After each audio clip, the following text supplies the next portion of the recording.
Hello, everyone.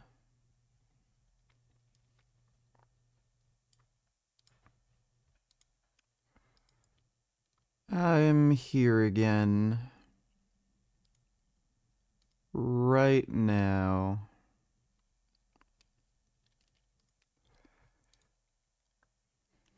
Finn isn't cross-eyed, he's like googly-eyed. His eyes point away so they don't cross. If he was cross-eyed, his eyes would point in, but they like point out. Suits him though. Makes him look nice and pretty. Nah, I didn't watch the UFC fights.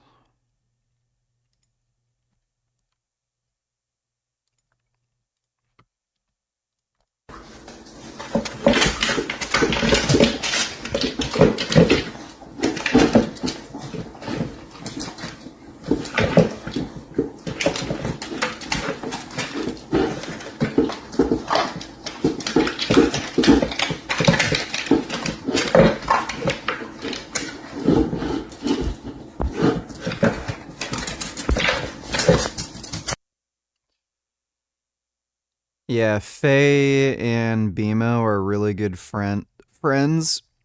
So Faye lets BMO eat out of her food bowl. It's pretty cute. Look at them, they're friends. Such good friends. That's a very nice kitty. So nice. Look at them, they're friends.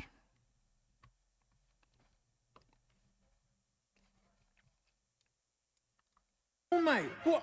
Are you trying to kill the goober? Well, yes! Spray just shrugged it off. If anything, the engine's just extra clean. No lie, it looks better than ever if you ask me. It looks brand new. Except for the fact that it leaks oil everywhere. I can't think of anything funnier than the goober succumbing to chocolate, right? That if it blows the rods and cracks the block, all that rains out is Pepsi and chocolate. So mate, naturally, if I just dump in some Nutella into this thing, oh no, it's hot down there. Oh no, that's on the exhaust. Now obviously, if you just dump Nutella into an engine, it's just not gonna work, right? It's game over. What people don't realize is how much work the oil does in an engine. Like when you see a car fanging it down the road, right, pulling big loads or something, everything's being pulled by the crankshaft. That's what the pistons are connected to, and that's what drives the gearbox. It all happens at the crank. It's like the strongest bone in the car body. And the bearings that make it run nice and smooth, when people hear bearings, they think like skateboard bearings or wheels and all that sort of thing. Nah, mate, engine bearings look like this, and the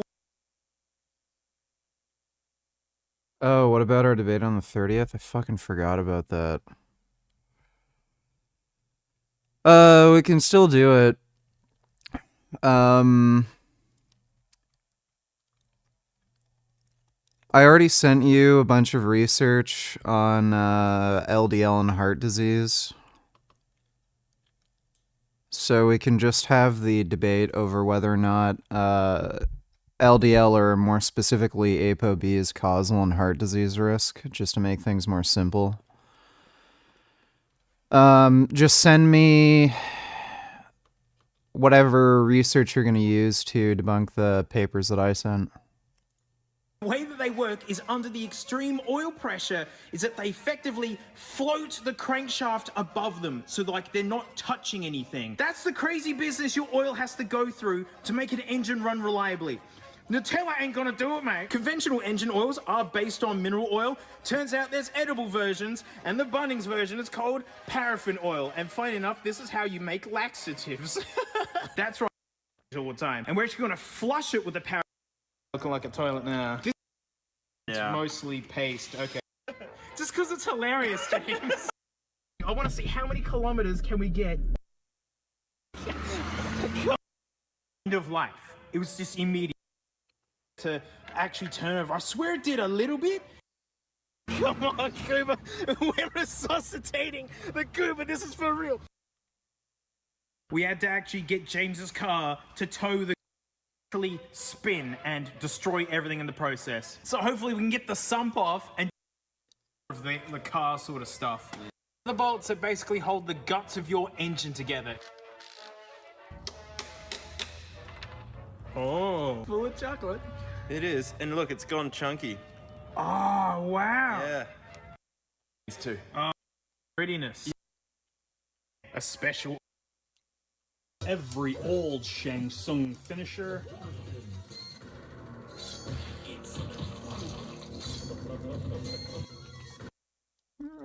Yeah, just on Instagram's fine.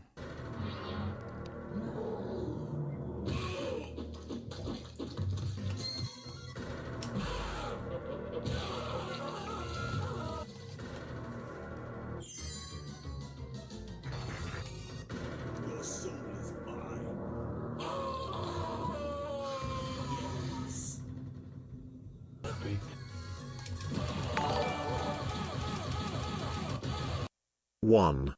What would be your advice when it comes to finding purpose in life? 2. Which historical figure do you admire the most? You will never find purpose in life because it doesn't exist. There is no meaning to anything, and life is just a stupid joke. So, just do what you want to fucking do. Which historical figure do you admire the most? None? Thanks for the donation, Anonymous. You definitely should watch Smile 2 in the cinema. It's creepy, funny, and I almost had a panic attack afterwards. Scary to think THSD some people with paranoid schizophrenia experience shit like that in real life. I am never going to a movie theater again. I just don't see myself doing that. So,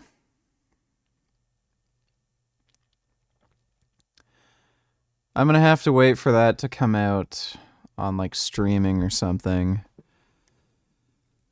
I really liked Smile 1.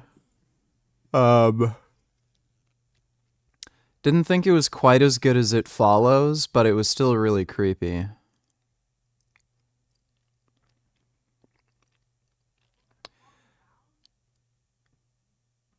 I can hear my next door neighbors very clearly in the basement. It's really weird. I can't hear them upstairs, but in the basement, I can hear them super clearly.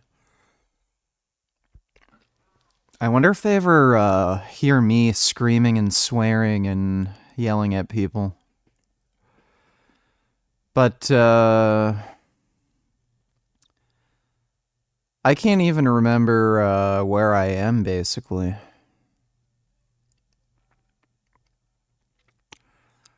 I was sick all day and I couldn't eat and I couldn't sleep and I didn't get to bed until like late in the afternoon, and my brain is fucking fried.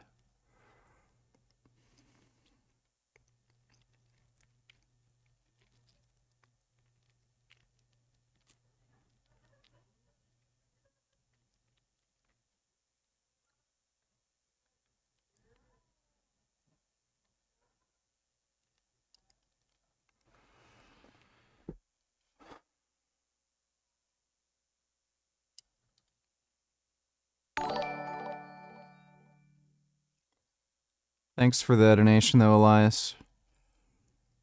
Donate tellers, these guys are not normal. These little guys are not normal caterpillars. First, check out how they react to sound. Hello. Oh! Hello. Yellow Adams. The louder the sound gets, the more intense their wiggling becomes. Everybody put your hands up! Put your hands up! Hey! So why do these caterpillars react to sound like this? Well, these are actually called tent caterpillars, and they don't hear the sound itself. Instead, they feel the vibrations in the air, which signals a potential threat. That wiggling dance is an automatic defense response meant to intimidate and confuse a predator, hoping to scare it off. These little guys are not normal. That looks really weird.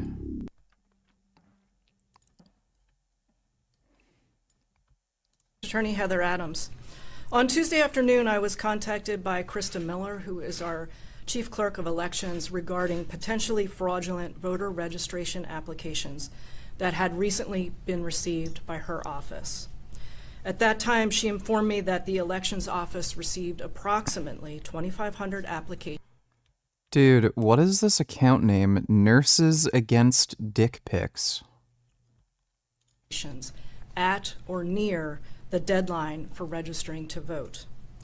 While preparing to process these applications, staff noticed that numerous applications appeared to have the same handwriting, were filled out on the same day with unknown signatures, and some were previously registered voters, excuse me, and the signatures on file did not match the signatures on the application. So before I begin to summarize our preliminary findings, I must remind everyone that this is an ongoing investigation, and for that reason, I will be limited in the details that I can provide. Lancaster County detectives began investigating the voter registration applications and immediately found applications that were indeed fraudulent. Indicators of fraud included inaccuracies with the addresses listed on the applications, false personal identification information, as well as false names. A number of the applications also contained names that did not match the provided Social Security information. Are connected to a large-scale canvassing operations for voter registrations that date back to June.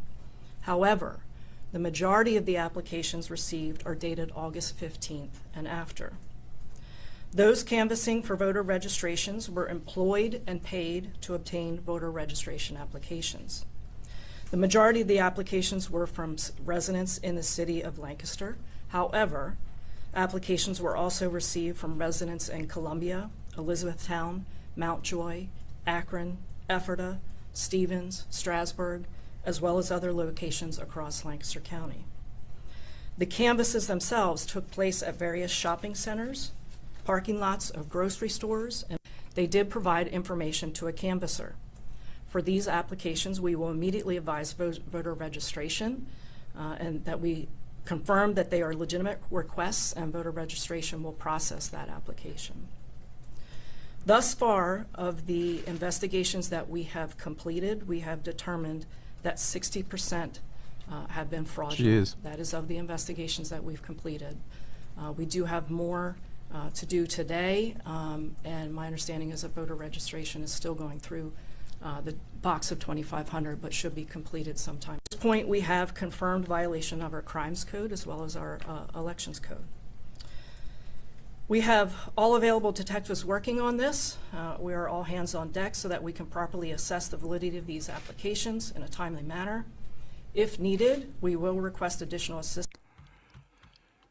Well, that's Republicans I was for at you. home, something ended at 5:30, I'm channel surfing. 5:45 comes around, is a football game that just ended, but it ended in a tie. So they got to go into a 15-minute overtime. Watching overtime in football, I can't be bad. So I'm watching it, and after the requisite exchange of possession, it becomes sudden death, and then the Cincinnati Bengals come within 55 yards of the goalpost, and they go to kick a field goal. And the ball rotates up, and there it goes. And it hits the left upright, and it careens in for the win. And I said, whoa, wait a minute, let me check on that. So I made a quick calculation, and then I tweeted. The game-winning field goal was aided by a third of an inch deflection to the right, brought upon by Earth's rotation. People lost their minds over that. Neil deGrasse Tyson's full of shit. So this billionaire announced one day that he was going to bury his $1 million car so that he could use it in the afterlife. But although the internet obviously began angrily attacking him, no one ever could have expected what he did next. You see, since Chiquinho Scarpa was one of the richest and most powerful men in Brazil, he'd apparently been inspired by the Egyptian pharaohs. But when Chiquinho began to organize a huge ceremony to bury his favorite car, everyone was just furious. As the story spread online, millions of people around the world began to bash Chiquinho for being evil, stupid, and downright insane. They attacked him for being so wasteful since his car could easily be donated to charity instead. But to everyone's shock, right before Chiquinho's car was about to be buried, he just suddenly yelled, "Stop!" As it turns out, Chiquinho had never actually planned on burying his car after all. You see, he had actually orchestrated this whole stunt for National Organ Donation Week. In a speech, Chiquinho called people out for being hypocrites, calling them wasteful when they weren't even organ donors like he was. He emphasized how organs are way more valuable than stupid cars and can save countless lives, yet they're always being buried for nothing. And incredibly, within just 1 month, organ donor registration in Brazil had increased by more than 30%. I am never donating my organs. Most people are pieces of shit, and I don't want to save the lives of fucking jackasses. Thanks for the donation, though, Dodo. Twitch employee Discord leaked with messages from ex-trust and safety devs showing their ass. Hassan still beefing with congressman from the Bronx. Let me take a look. Dan started his grand Twitch evidence reveal. Here's the first screenshot he shared from the internal employee chat. Safety dev linking a LSF thread about Israel users being blocked, and senior trust and safety member replying with, "What has anyone from Israel ever done for Twitch?" Yeah.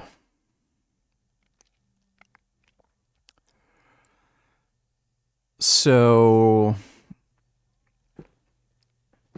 we know exactly what's going on here. They're just anti-Semitic from the top down.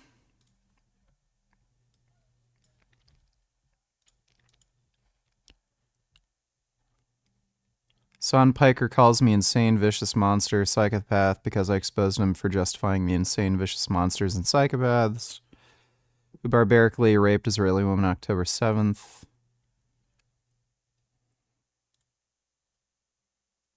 Go fucking slap a context note under Richie Torres's tweet if you can, because it's like that's the other ridiculous shit. Little bro watch himself in clips of himself. Yeah. Richie Torres is fucking insane. I mean, he is a psychopath. New York Representative Richie Torres doxes college teacher for mentioning Israel genocide in class. Like he is vicious.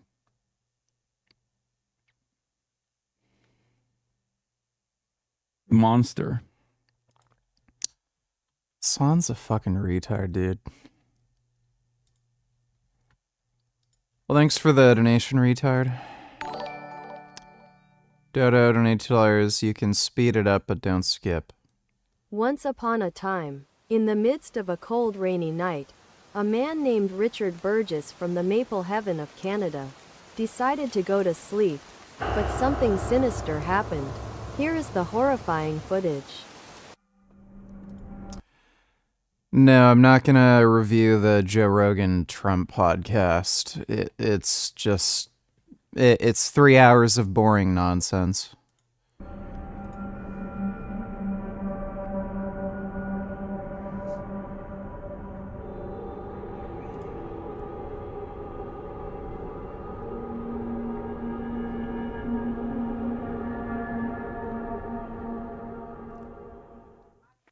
Using our special advanced technology, we were able to obtain footage of what was going inside of Mr. Burgess's brain.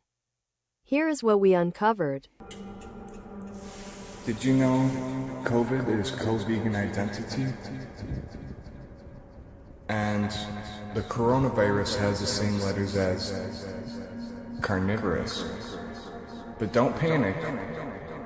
ISRB corn / Savior I corn is a sentence in coronavirus. Corona means crown. I'll show you my crown. See? That's my crown. VIB, VIB.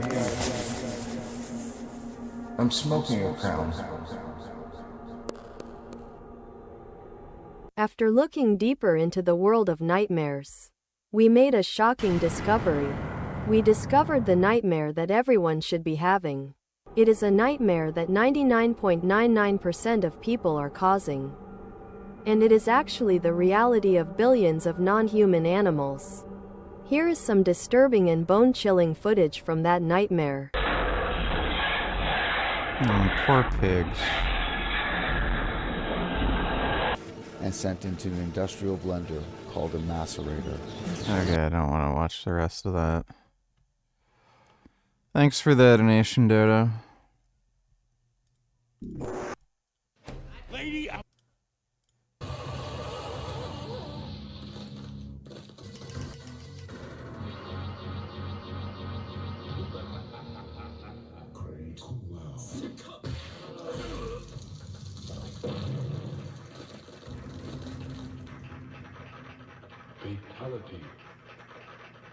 Every old Shang Tsung finisher.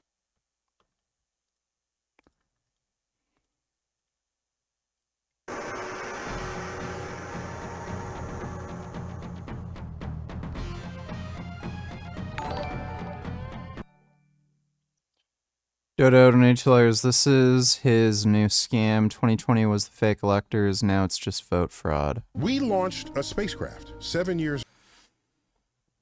Yeah, I guess he figured out he can't get away with the fake elector scheme anymore. I don't know how he figures he can get away with voter fraud. Like, I don't know why Trump can't just take the L. Ago from Earth, a moving platform, towards the asteroid Bennu, a moving target. We arrive there. It does a touch and go, grabbing material on that touch. It packs it into a capsule. That space probe continues, intersects Earth, deploys the capsule such that on the rotating Earth, it lands within a zone in the Utah desert. And that spacecraft continues on to another asteroid. We did this. We pulled this off. Yet there are people walking among us saying, I don't believe science. I don't trust science. Do you see what it is we do? Do you have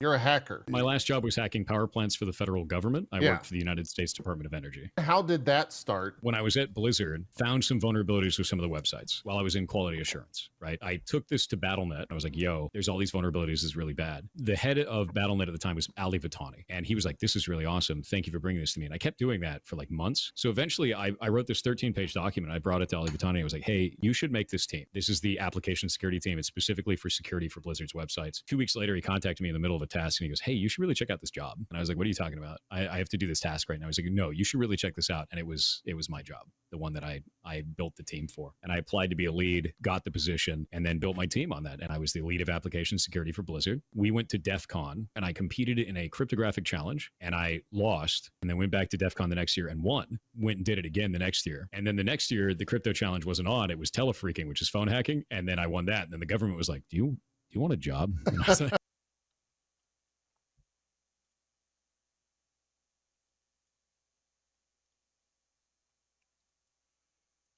This is Scott Presler, a major Trump player and conservative who is campaigning massively to register Amish people in Lancaster, Pennsylvania. A massive fraud is discovered there. Be 100% proven that Trump team did it registering fake people under Amish names. I want to talk to you about why I'm psyched out of my mind out of Pennsylvania. Real quick, because I got 3 minutes. Joe Biden won Pennsylvania by 80,000 votes. There are 80,000 Amish in Pennsylvania, and I want you to know we are courting the Amish vote.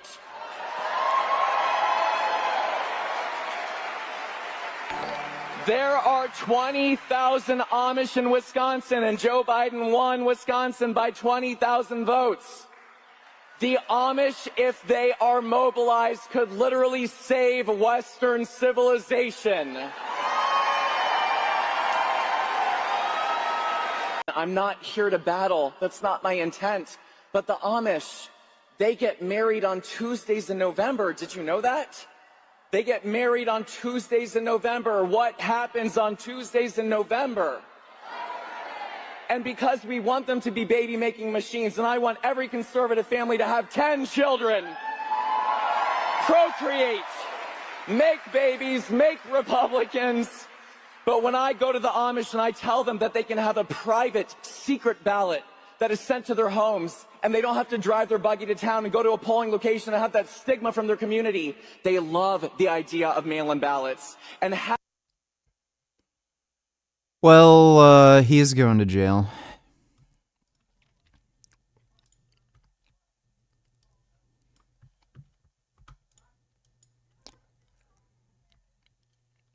Another October surprise revelation. Pennsylvania Amish were targeted in a massive registration fraud operation designed to rig the state and hand Trump a bogus victory.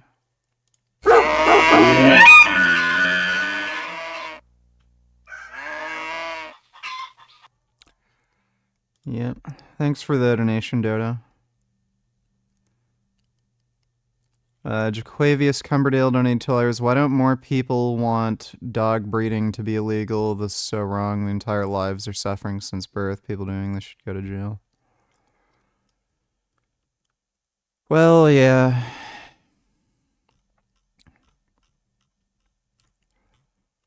Well, a lot of people don't know how fucked up and stupid dog breeding is. Thanks for the donation, Jaquavius.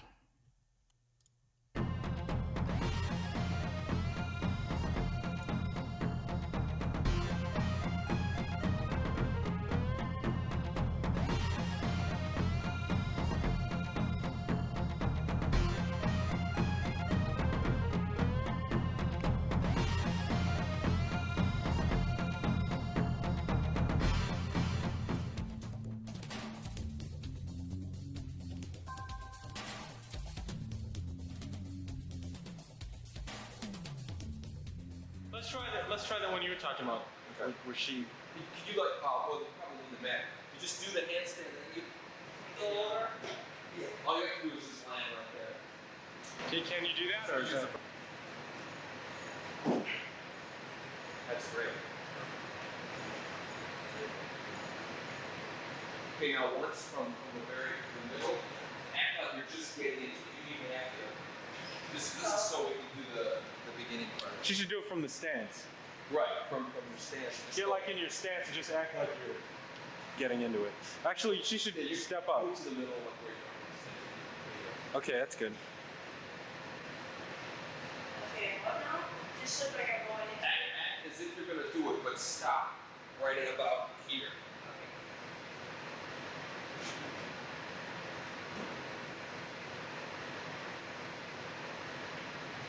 Yeah, that's gonna be a good move.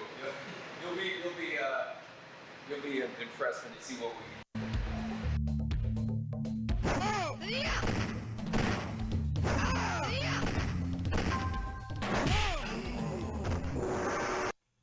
Mortal Kombat was so cool. I'm losing millions of dollars. But everybody in the elevator business is slammed right now. We need friends. I thought they said having a rich father was going to be nice and easy.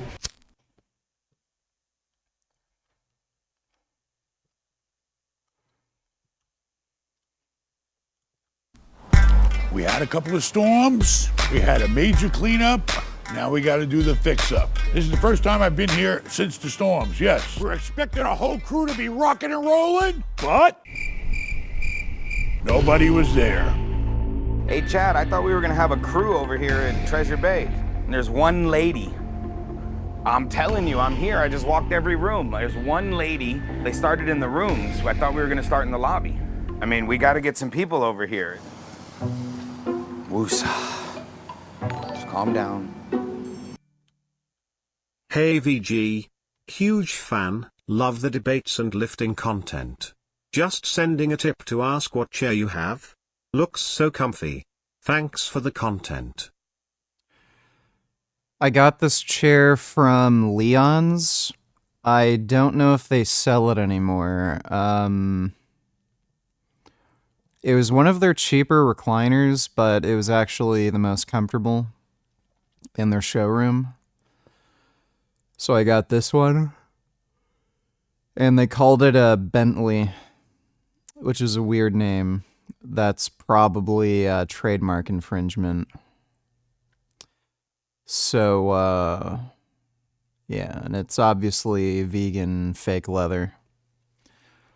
Thanks for the donation, though, Josh Bench Press.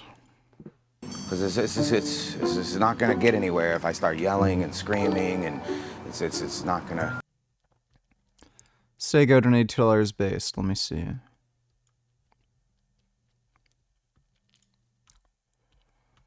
He entered Gaza to take revenge as many as possible. Those fucking saying blah blah blah.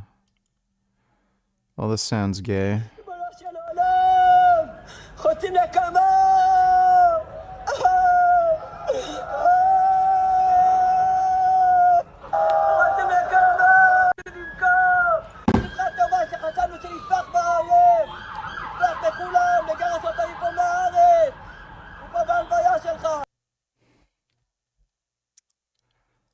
These people are fucktarded.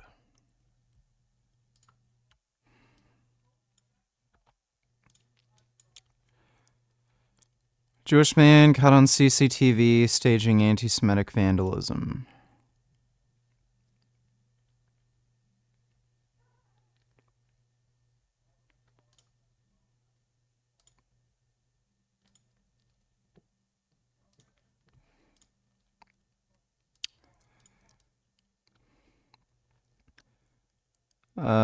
I mean, he sort of looks like he's in a Jewish getup.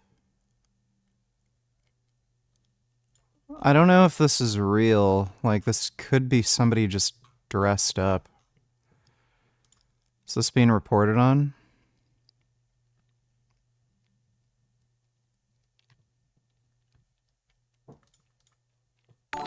Okay, this is just bullshit on Twitter.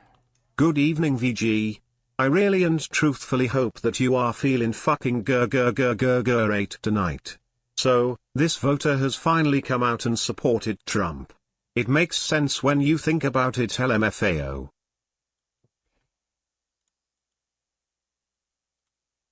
So I plead the blood of Jesus Christ over you right now in the name of Jesus.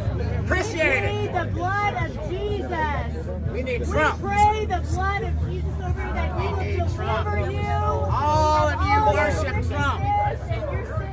Idolatry. Idolatry, baby. Can I interview? Yeah.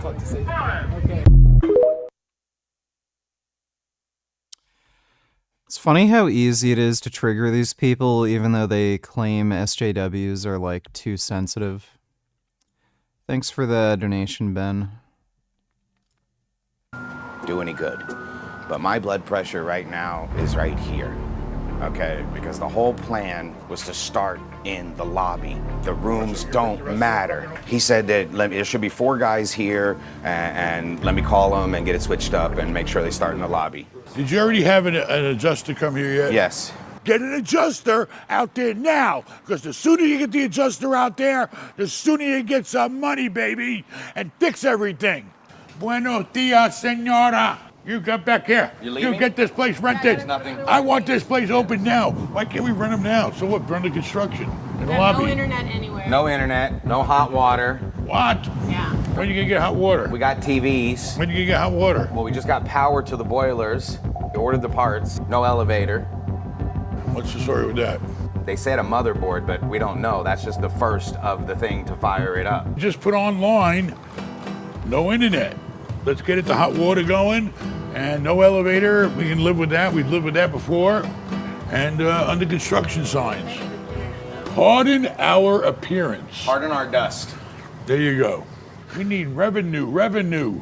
Who's the elevator company? They wanted us to approve a quote for $16,000. What? Just for them to come and inspect.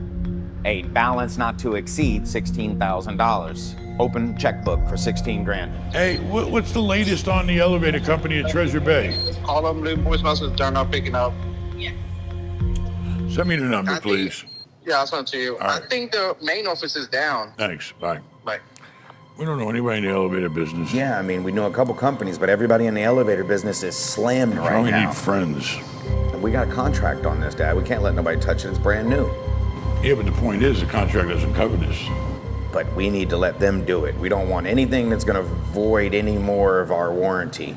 If you don't mind not having hot water, an elevator, or internet, go to benshotels.com and rent a room. Hey, we were using the bathroom with no sheetrock on the walls. Paint it, ready to go. Why is it so fucking big? Handicap? Yeah, ADA. ADA. All right, so this is surface. That's concrete. Extra $2, that Jewish guy videos from this live stream. That's 100% a troll that dressed up and painted the swastika in front of the live stream. It's a half a block from where tens of thousands Yeah, I figured. Something seemed fishy about it. of people are coming to party every weekend. And nobody sees this side of it, you know what I mean? And I just thought people need to see this. It's super raw and it's super uncensored, obviously. And I feel like that just brings eyes quickly, I guess. It's been less than a week since Keegan Godsey started live streaming the alley behind his East 6th Street apartment. He calls it a social experiment, and it's quickly gained popularity. Y'all know about that? Yes, I had to snipe it. Viewers can pay $5 to play audio in the alley. The audience is often homeless. Some of the audio played is lighthearted. It's more like a karaoke style thing to me, so it's nothing new that I've seen. Other clips are more crude. I'm gonna CRAAAAACK.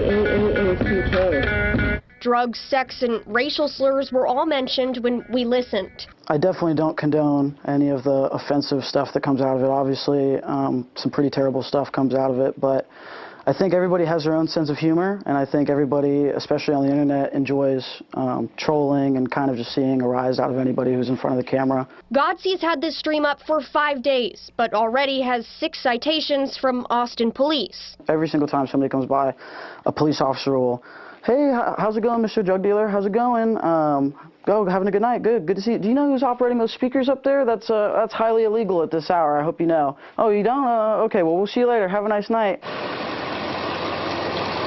I mean, over and over again, neighbors will come out and complain, "Who's playing stuff out of those speakers?" while somebody's literally dying. Thanks for the donation, Hex.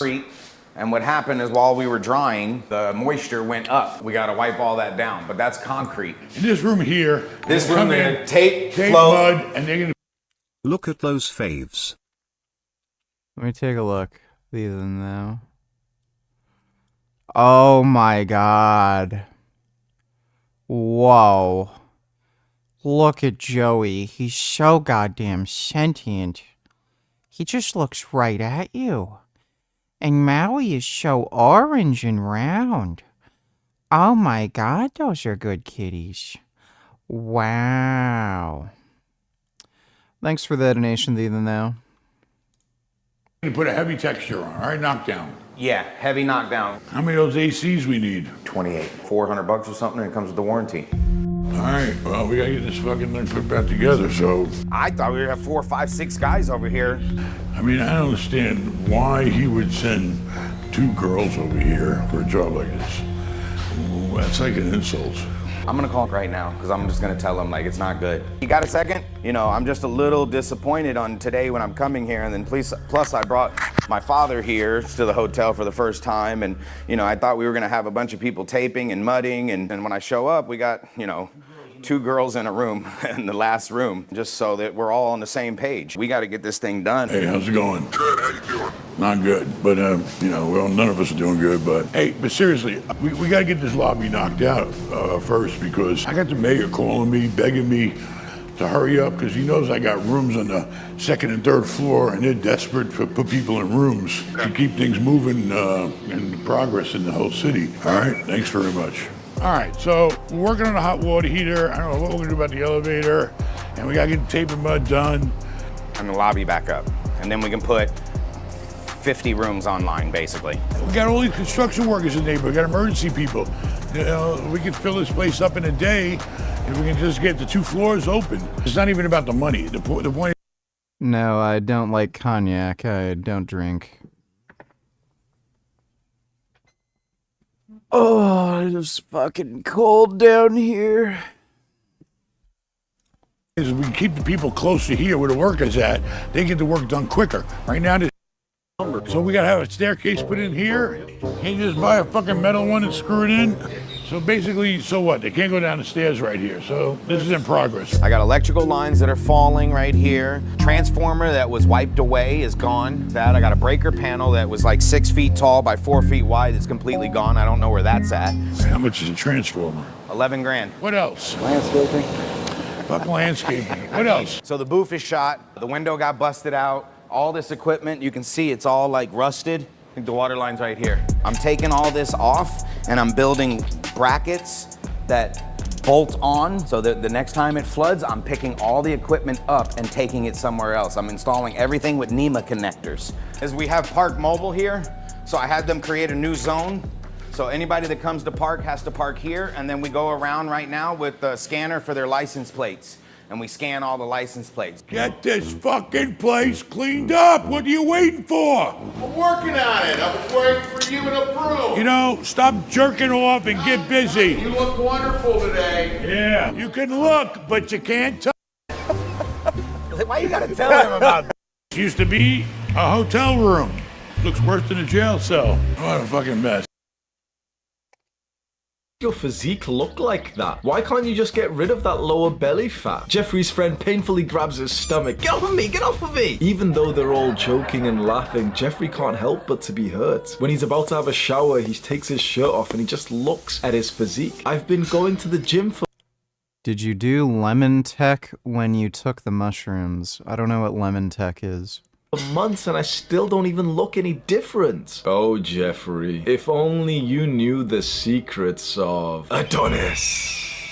Adonis has the ultimate male physique. Just look at those delts. Through 10,000 workouts, Adonis has fine-tuned the exact program that would build an aesthetic physique. I started lifting weights about 10 years ago, and I'll show you a bunch of pictures from my journey. It's been a life-changing journey. I can't even believe I got this far. I definitely am not finished yet, and I still want to keep going. I'm 6'1", and I've never even been 200 pounds before, so I'm doing a big bulk right now, and my goal is to get to 220 for the first time in my life to ever push past 200. But I'm very happy with the progress that I've made, and also the life that this journey built for me. Not just He's just gonna look doughy if he gets to 220. Just the physique.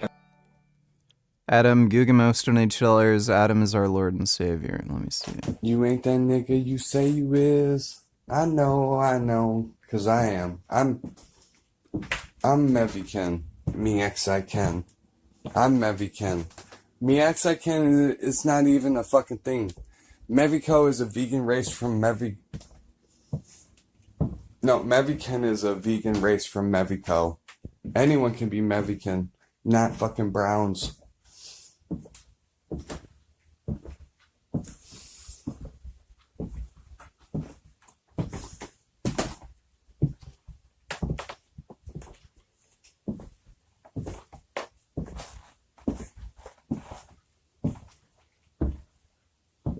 Me X I can, that's not even a thing. Me circumflex / correct. Me insert V. Nigga, it's the V. Herpes. Through a sphere. Fuck ass nigga, Meviken.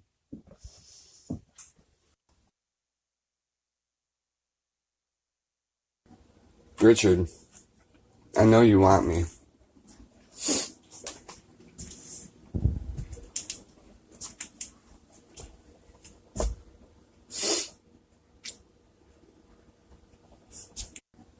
Richard. The coronavirus is an anagram of carnivorous. ISRV corn / Savior I corn is a sentence in coronavirus. COVID was and forever will be about veganism. Meviken is a vegan race from Mevico.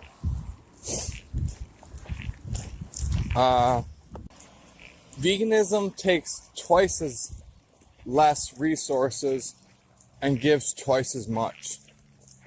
So it's twice as good. Veganism saved me. And I'm going to save myself again. The only reason I acted the way I did because, shit, they were going to the help with COVID. They're like, COVID, let's go that way. And they went to the vegans. Unconscious. But I'm a better vegan now. Vegan 2.0. That was good. Thanks for that donation, Adam. Dodo donate $2. Frank Tufano allegedly working for Trump campaign to register fake Amish voters.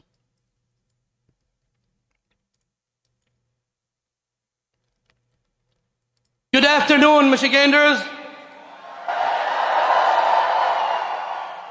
As the president said, we just had a positive meeting with President Trump. We as Muslims stand with President Trump because he promises peace. He promises peace, not war. Middle East can make that. This is the guy who wants to deport, like, everybody who isn't white. He banned Muslim immigration, full stop. He's, like, unwavering in his support for Israel. Like, why would they vote for him? These people are just fucking stupid. Now we watched this already, but can we just take a look again? I like seeing him cry. So I haven't been posting for a little while. I was hoping this next corrective surgery would have fixed it and we could get back to normal. Unfortunately, I'm still cross-eyed, and if anything, the vision is worse than it was before. To recap everything, we had a failed cosmetic surgery in November of last year, where the plastic surgeon left me severely disfigured, basically blind. We've had the top corrective surgeon in New York attempting to fix it. We had 2 procedures with one doctor who said everything was fixed, which it clearly wasn't. We went to a second doctor, which basically scheduled me for surgery immediately, and was still unable to correct the cross-eyed appearance and the vision issues. So I don't know when I'm going to be able to get back to YouTube and post again, but hopefully we can get another procedure as soon as possible and see if it can be corrected. What a fucking dumbass. Thanks for the donation, Dodo. And the confidence and the attraction that came from it, but my own self-respect, my own discipline, my own understanding of consistency and progressive overload. Basically, when you see the physique, let's be honest, it's sexy. Like, I could act all humble and stuff and tell you, oh, you know, it's a really bad physique, but it is fucking awesome having a physique like this. And I've literally become attractive. Like, I'll just stand there in, like, gyms and in public, and I'll have people come up to me and compliment me and ask me questions, which is fucking awesome. That I'll have people, like, ask me for advice and say, you know, that they're in the gym as well and they're struggling, or that they're trying to make progress. I've had girls who literally text me, like, after we've been together, saying it was so sexy seeing how your abs, like, squeeze together when you're on top of me and everything. It's fucking awesome. But not only that, it's helped me even in my business. The first program that I ever sold was my aesthetic body course. So I used to sell it like $400, which was everything I ever learned about fitness. I made like 40 custom workout routines. I literally copied and pasted the link, so all you have to do is click on a link and you get everything needed. I don't even sell it anymore. Everything that I have for sale is literally just in the second link in my description. But what I'm saying is that the journey to build a muscular body changed my life forever, and I want to help you to do it even faster and easier than it was for me. When I first started to train, I wanted to make progress so quickly, and you probably do as well, right? You're probably looking for like more things you can do to make progress. So you'd go to the gym, you'd track your macros, but then after that, you're like, what else can I do? What I used to do, which I wouldn't recommend, is I used to just spend 2 or 3 hours a day on YouTube, just watching like fitness videos. And if I'm honest, I actually think that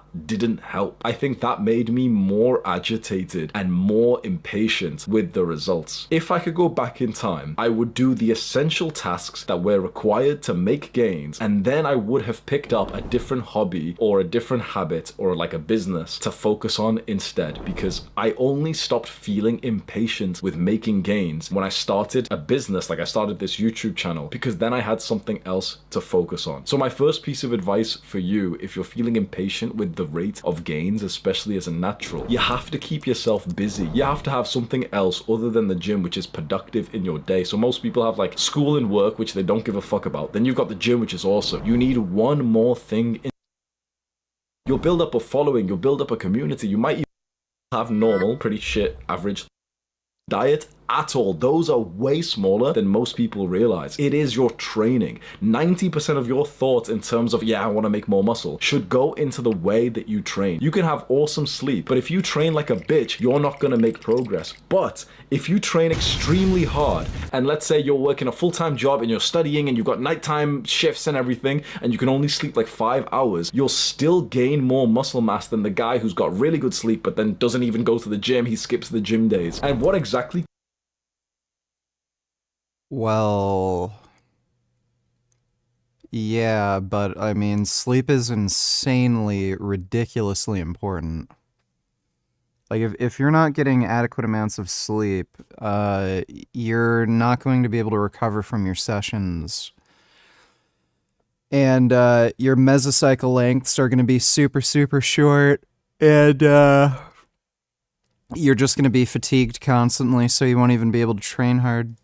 Can you do to make more muscle in terms of your training? What I have personally found, it's gonna sound stupid and weird, and I know people are gonna disagree, but this is just what I've seen in my life. You've got to train like a real bodybuilder, not like the fitness YouTubers who tell you the same workout routine, which is heavy compound lifts, so heavy bench press, followed by isolations, 8 to 12 reps. Every single big motherfucker I've trained with, every single bodybuilder I've trained with, every time, if you go into the gym and there's jacked looking Chad in there, and you see their workout routine, it's so weird. They will never ever do heavy bench press, heavy deadlift, heavy pull-ups. They never do that. First exercise.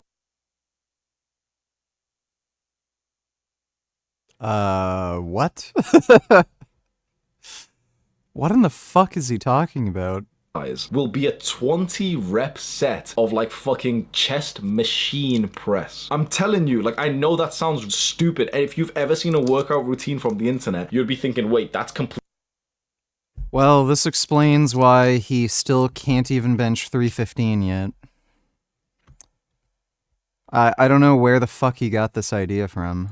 Completely unoptimized. That should be like later on in the workout, but I'm just telling you from what I have personally seen anecdotally from the guys who have the most muscle mass. They train like bodybuilders, not like weightlifters, not like powerlifters. They don't do any heavy bodybuilders do bench press, dude. Heavy compound lifts. They go and grab the machines, the cables, and the dumbbells for sets of usually around 15 to 30 high reps, right? Think about that. A set of 15 to 30 is. Doing sets of 30 is technically fine. I just don't usually recommend people going that high because it's extremely difficult to actually know if you're approaching failure, just because the amount of fatigue within the set ends up being so high. So you might get to 30 repetitions, and like all of the lactic acid and the pump and the burn that you get, like it gets so painful you think you've reached failure, but you might have been able to get like another 10 reps. So I don't generally recommend going up to 30 repetitions for that reason. It's just extremely hard to know whether or not you've actually approached failure. With some isolation exercises like dumbbell curls or tricep pushdowns or something like that, I think it makes a little bit more sense in those contexts, but usually I cap things at like 15 to 20 at most. Well, usually like the rep range they're going for. On the internet, it seems to me like everyone goes for like a 1 to 5 rep range per set, which is like basically strength training. Why do you think a guy who can lift heavy... Well, yeah, if you're training in the 1 to 5 rep range, that's not a hypertrophic rep range. But there's no hypertrophic benefit to doing like sets of 5 to 10 versus sets of 20 to 30. You grow the same amount of muscle, so on top of that, like most dudes also just want to be strong. So I don't know why you wouldn't just have a general recommendation to train in the 5 to 15 rep range, which will build just as much muscle. You also get the benefit of just being stronger. Most people just won't ever get strong enough to legitimately, risk injury. Like, how many of his followers are ever going to bench over 400 pounds? Like, fucking none of them. So, and on top of that, it's much, much easier to know if you've actually trained within close proximity to failure. Like, he's got a good, impressive bench press. Why do you think he would be telling everyone else to lift heavy as well? Could it be that maybe that's not the optimal way to train, but that it's almost like a fucking pyramid scheme, that since he's quite strong in bench press, he wants everyone else to care about their bench press numbers as well? I know that sounds like a weird conspiracy, but I'm telling you, like, getting advice about fitness and muscle online is so cancerous. The amount of motherfuckers who used to say stuff like drink a gallon of milk a day and do squats squats every day. The advice you get online will have you looking like one of those, like, just like weirdly not even muscular, like definitely not aesthetic, but like I'll try and get my editor to show you some pictures where it's like, by the way, there isn't necessarily anything wrong with squatting every day. So long as you alter the rep range and intensity, you can squat every day. he's kind of got a bit of size, but it's just weirdly high body fat percentage. His chest looks kind of weird. It doesn't have like pecs, but he's got like a really strong squat. Oh, he can squat twice his body weight. Who gives a fuck? We're talking about muscle mass, not just strength. People online think strength and muscle mass are the same thing, that it correlates really well. No, just fucking training correlates with muscle mass. So my advice to you, if you're a young guy and you don't really give a shit about like going online, it's kind of weird how he says this, because strength correlates with muscle mass. Stronger lifters have bigger muscles. He doesn't even really understand what powerlifting training is. You don't only ever train in like the 1 to 5 rep range. The majority of powerlifting training is hypertrophic training. That's the only way to get stronger. If you're not training to build more muscle, and you're only training to maximize nervous system adaptations, you're never going to get stronger. trying to tell other men how much weight you can lift. If you just want to look good, if you just want a physique that makes you respect yourself, consider not actually lifting heavy for this purpose. You can lift heavy for fun as a hobby, but for this purpose, consider that the exercises you choose are the safe ones, which often are machines, cables, and maybe dumbbells, and everything is actually light. We're talking 15 to 30 reps per set. And then one of the other things I've always seen in training, there's no reason to force yourself into that specific rep range for every exercise. With bodybuilders is they'll start to cheat. Like once they've hit failure and they can't press it up anymore, they'll start to cheat with either momentum, or they'll get someone to spot them so that they can basically just get the lowering phase. So this might... Yeah, so doing this is generally stupid. It makes it impossible to plan progression. So if you're doing assisted repetitions on every exercise, every time you train, how are you going to manage progression? Are you just going to tell your training partner to get you more assisted reps? Do you increase the weight? When you increase the weight, do you get your trainer to keep doing assisted reps? If you're doing assisted reps, then why increase the weight? You could just do less assisted reps. It just doesn't make any fucking sense. Might look like, for example, he's doing like a light dumbbell press, and then the last few reps, when he can't move it anymore, he'll almost like sit up to have the dumbbell kind of come up, then he'll just slowly raise it down, or he'll have a spot that helps him to bring the dumbbells fully up so that he can slowly... Oh my god, what a weenie. Bro, he got 50 kilo dumbbells and he had to have his friends pick up the weight for him. That is weenie shit. If you're doing like 150 pounds or more, I could see maybe needing that, but it's only 50 kilos. Raise it down. The way that I train now is similar to the bodybuilder Mike Mensa, where I only... That's funny.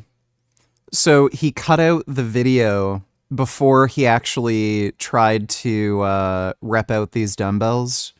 It's because he couldn't get a single rep. I remember seeing the original video he did here. He couldn't get a single fucking rep with this weight.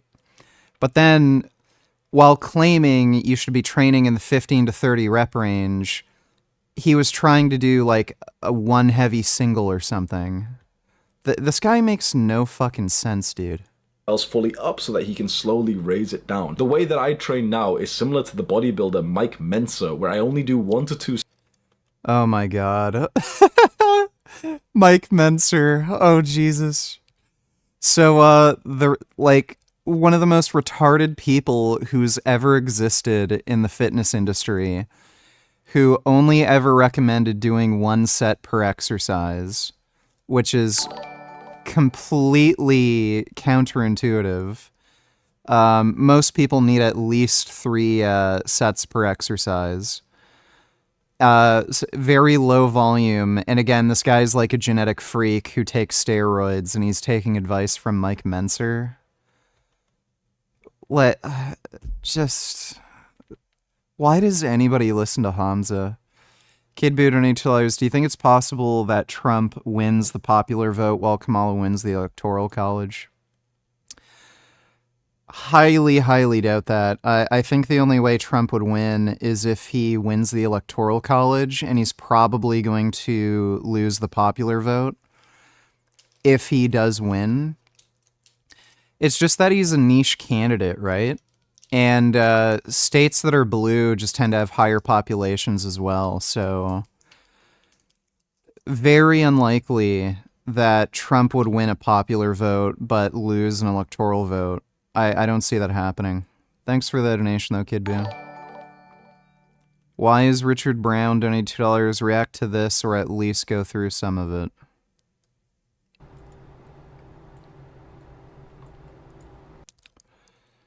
This is 3 hours, bro. And there's no timestamps. Yeah, I'm not gonna bother watching this. I don't even know what parts to watch. Sorry. We can look into the Israel attack on Iran, but I'm not gonna watch that video. Thanks for the donation, Wise Richard Brown. Sets per exercise, but I always train with someone and we basically joke and say the first rep is when you've already hit failure. So basically you hit failure, then the set starts. Then from there, you basically need your spot to help you to like lift up the weight. Let's say we're doing like incline Smith machine press, right? So for the upper chest. Basically, I'll hit failure on the set. Yeah, this is just a remarkably stupid way to train. You're not going to get enough requisite volume. And on top of that, there's no real practical way to manage progression. First, it'll take me like 15 reps. I can't push it up anymore. Then my spotter will come. He'll lift up the weight and then let go, and I will literally just take all the resistance. Then he'll lift it up with me and we'll literally do as many reps as possible to the point that he can't even lift up anymore. When both of us, my spotter has hit failure, that's when our set has complete. That's fucking insane. Think about that. So imagine we're doing bicep curls, like preacher curls with the little barbell. I'll do as many reps as possible, usually 15 to 20 with a certain weight, till I can't even move it anymore. Then I'll slowly let it come down. My spotter will grab the barbell with me and help me bring it up. Then he'll let go and I'll literally just stretch it. Like basically I'm doing nothing, and even his like wrists are fatiguing from helping me to bring the weight back up. I've found incredible progress, but also I've knocked off like 5 hours a week of my training time, and I think that I'm making faster progress this way as well. The rule that I want to pass on to you is, if you want to gain muscle, specifically train to gain muscle. It sounds like common sense what I've just said, but it's likely that the workout routine that you've been following is actually a bastardized workout routine that's trying to get... Is Hamza is on gear? He's such a weakling and his workout advice is garbage. How does he even got that physique? It's so unfair that weaklings like him got that physique. No, I would be very surprised if he was on steroids. He's not that big. I think he only usually weighs around 180 pounds. And that's for a guy who I think is over 6 feet tall. He's like 6'1". So that's not that big. He's also very weak. Like, you saw the video where he was struggling to bench 225. So no. I would be flabbergasted if that guy were on steroids. Like, really, really surprised. Thanks for the donation though, Will Mage.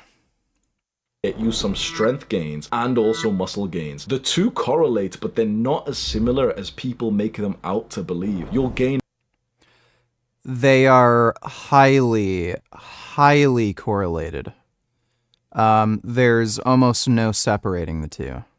more muscle if you only think about muscle and don't think about the strength for like the compound lift. If you want to come in the next day to hit some like 1 rep maxes for fun, by all means go ahead, but keep your bodybuilding session pure. Bodybuilders aren't hitting 1, 2, 3, 4, 5 rep sets. They're not. They might still look like they're lifting heavy because they're massive and they've been training. Well, sometimes they do. Like, look at Ronnie Coleman's training. So sometimes they do, but it's a little unusual.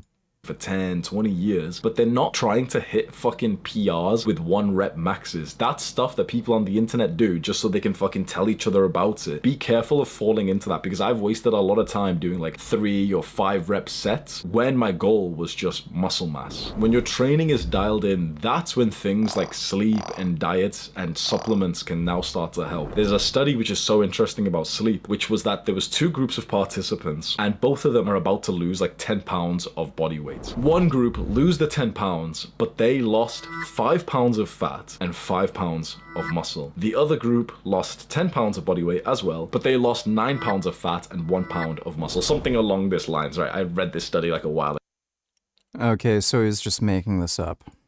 So basically, you'd want to be in the second group that lost a lot less muscle mass, right? What was the difference between these? The first group were only allowed to sleep for 5.5 hours. The second group slept for 8 hours. So just how long you sleep makes a difference on how much muscle you'll keep if you're in a calorie deficit. So that's huge, right? That's so huge. When you're in a calorie deficit, when you're eating less calories and you're losing weight, often you'll lose a bit of muscle as well. It's very hard to grow muscle when you're in a calorie deficit, never mind just even maintaining it. Most people, when they're in a calorie deficit, they just can't train as hard and they end up losing like a little bit of muscle. But if you're sleep deprived, you'll lose even more. So what I said earlier about like, oh yeah, you know, sleep and diet and stuff, training's more important. I never once told you that sleep's not important.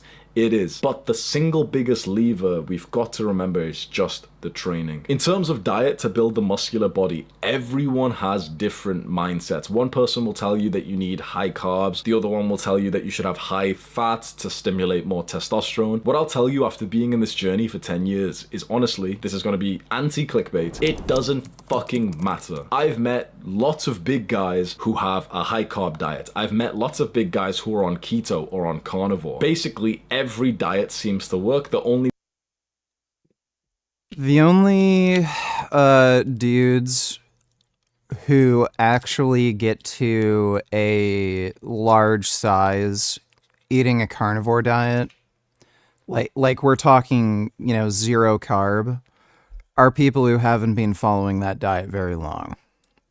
So like Brandon Carter.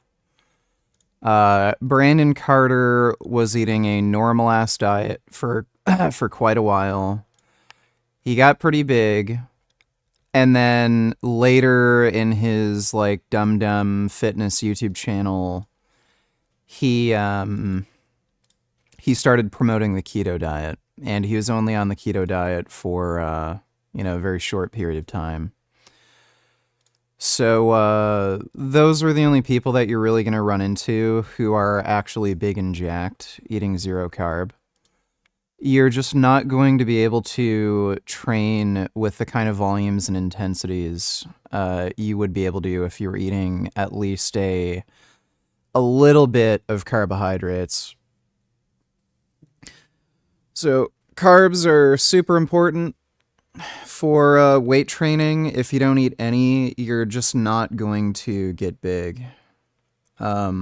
You don't have to eat like a fuck ton of carbohydrates, like, 5 bowls of rice per day or anything, but as long as you're having at least a little bit, it makes a huge difference versus eating absolutely none at all.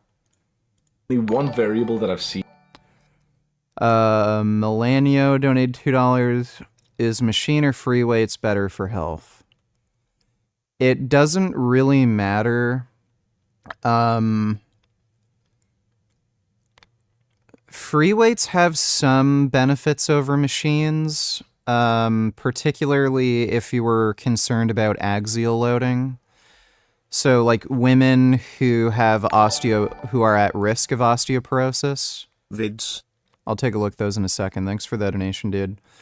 Women who are at risk of osteoporosis or have osteoporosis, Free weight training might be better because if you're doing exercises like squats or deadlifts, you're going to get way more axial loading across your spine, and that's going to be more beneficial for preventing osteoporosis. Aside from that, free weights, you have a little bit more freedom with range of motion. So with a lot of machines, they're kind of built for people with certain heights and body proportions. If you're outside of that kind of range that the machine was built for, the machine might feel awkward or you might not get adequate range of motion. A lot of machines, like especially cheaper ones, are kind of built like crap. So there's a lot of friction within the machine and you're not going to get as much eccentric loading, which is important for muscle growth.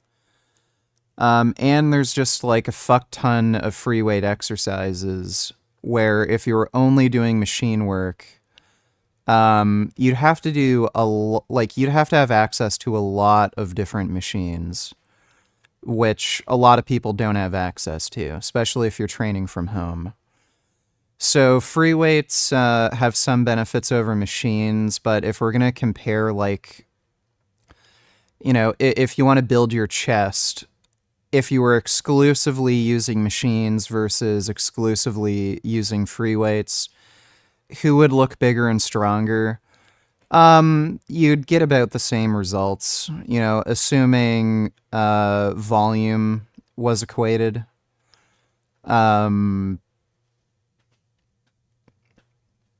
But again, depending on certain goals that you have, so if you want to be a power lifter, you're absolutely going to have to use free weights. If you want to be a competitive athlete, you're pretty much absolutely going to have to use free weights. And again, if you don't have access to every like possible machine you'd need for each muscle group, then again, you're going to have to use free weights. So like if for legs, the only machine you had access to is like a leg press and an extension, a leg extension, then yeah, you're going to have to include free weights in your training. But if you have access to a Smith machine, leg press, hack squat, leg extension, pendulum squat, like all these different things, then you're not going to need free weights. Thanks for the donation though, Melania. In truth, if you look at over a long enough time horizon, everyone will ultimately likely develop atherosclerosis or plaque in their coronary arteries at some time point. The key is we develop a small amount as late as possible that ultimately doesn't cause a complication. All right, I might watch that. 2029 for AGI is conservative. People present. Not particularly interested in that one. I could talk for an hour on insomnia. Sleep medications for athletes. That's actually interesting. I just tried one of the coolest pieces of tech. Might watch that one later. The higher the dose you take, the bigger the average effect. All right, we can watch those. Thanks for the donation, Vegan Grains Arctic Balloon. With the biggest guys I've ever met, they've got fairly high protein, but even not like high for bodybuilders, as in like 0.8 to 1 gram per pound of body weight. So it's high compared to the general public, but it's not like much higher than most guys who are in the fitness niche. So you can basically eat what you want, but I have seen from the bodybuilders that doing bulks and cuts works a lot better than maintaining. There's influencers online that want to sell you the dream that you can just maintain, and you can if you're on steroids, and you can if you don't really care about gaining that much muscle mass. But the good thing about going on a bulk is that your body weight will actually increase, right? So if you're like 140 pounds, 150 pound young man right now, you should be bulking because that's fucking victim weight. You don't want to be at a fucking low body weight as a guy. I'm telling you right now, I used to get pushed around in like nightclubs and parties up until I first ever hit 180 pounds. That's when literally guys started to respect me in the street. It's just how it goes. Men respect size. Bulking gives you size. This maintaining What parties what was he going to where people were just pushing him around? Like he went out of his way to hang out with people who didn't like him?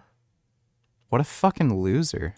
Stuff is really cute when you're like 14 years old and you want to look like a cute little TikTok boy. But when you want to start to look like a man, you want to get closer to the 200-pound body weight. And obviously this is going to be based on height. There'll be 16-year-olds who are already 210 pounds because they're 6'4" and whatever. But just getting close to 200 pounds makes you look, feel, and get treated like a man. And finally, I'm going to tell you the supplements that you should actually spend your money on. Number 1, creatine. Number 2, if you want, like whey protein. But I actually think that there's something better than whey protein. And of course, you know, real food, meat, whatever, right? But I actually like casein protein. You can go and do research and go and buy some. Casein is kind of like whey protein, but it releases slower. So the way, if you wanted to like really optimize, this is what I do when I want to maximize muscle mass. I would wake up and have a scoop of whey protein as soon as possible so that I'm starting muscle protein synthesis like literally right away. But right Literally doesn't make a difference.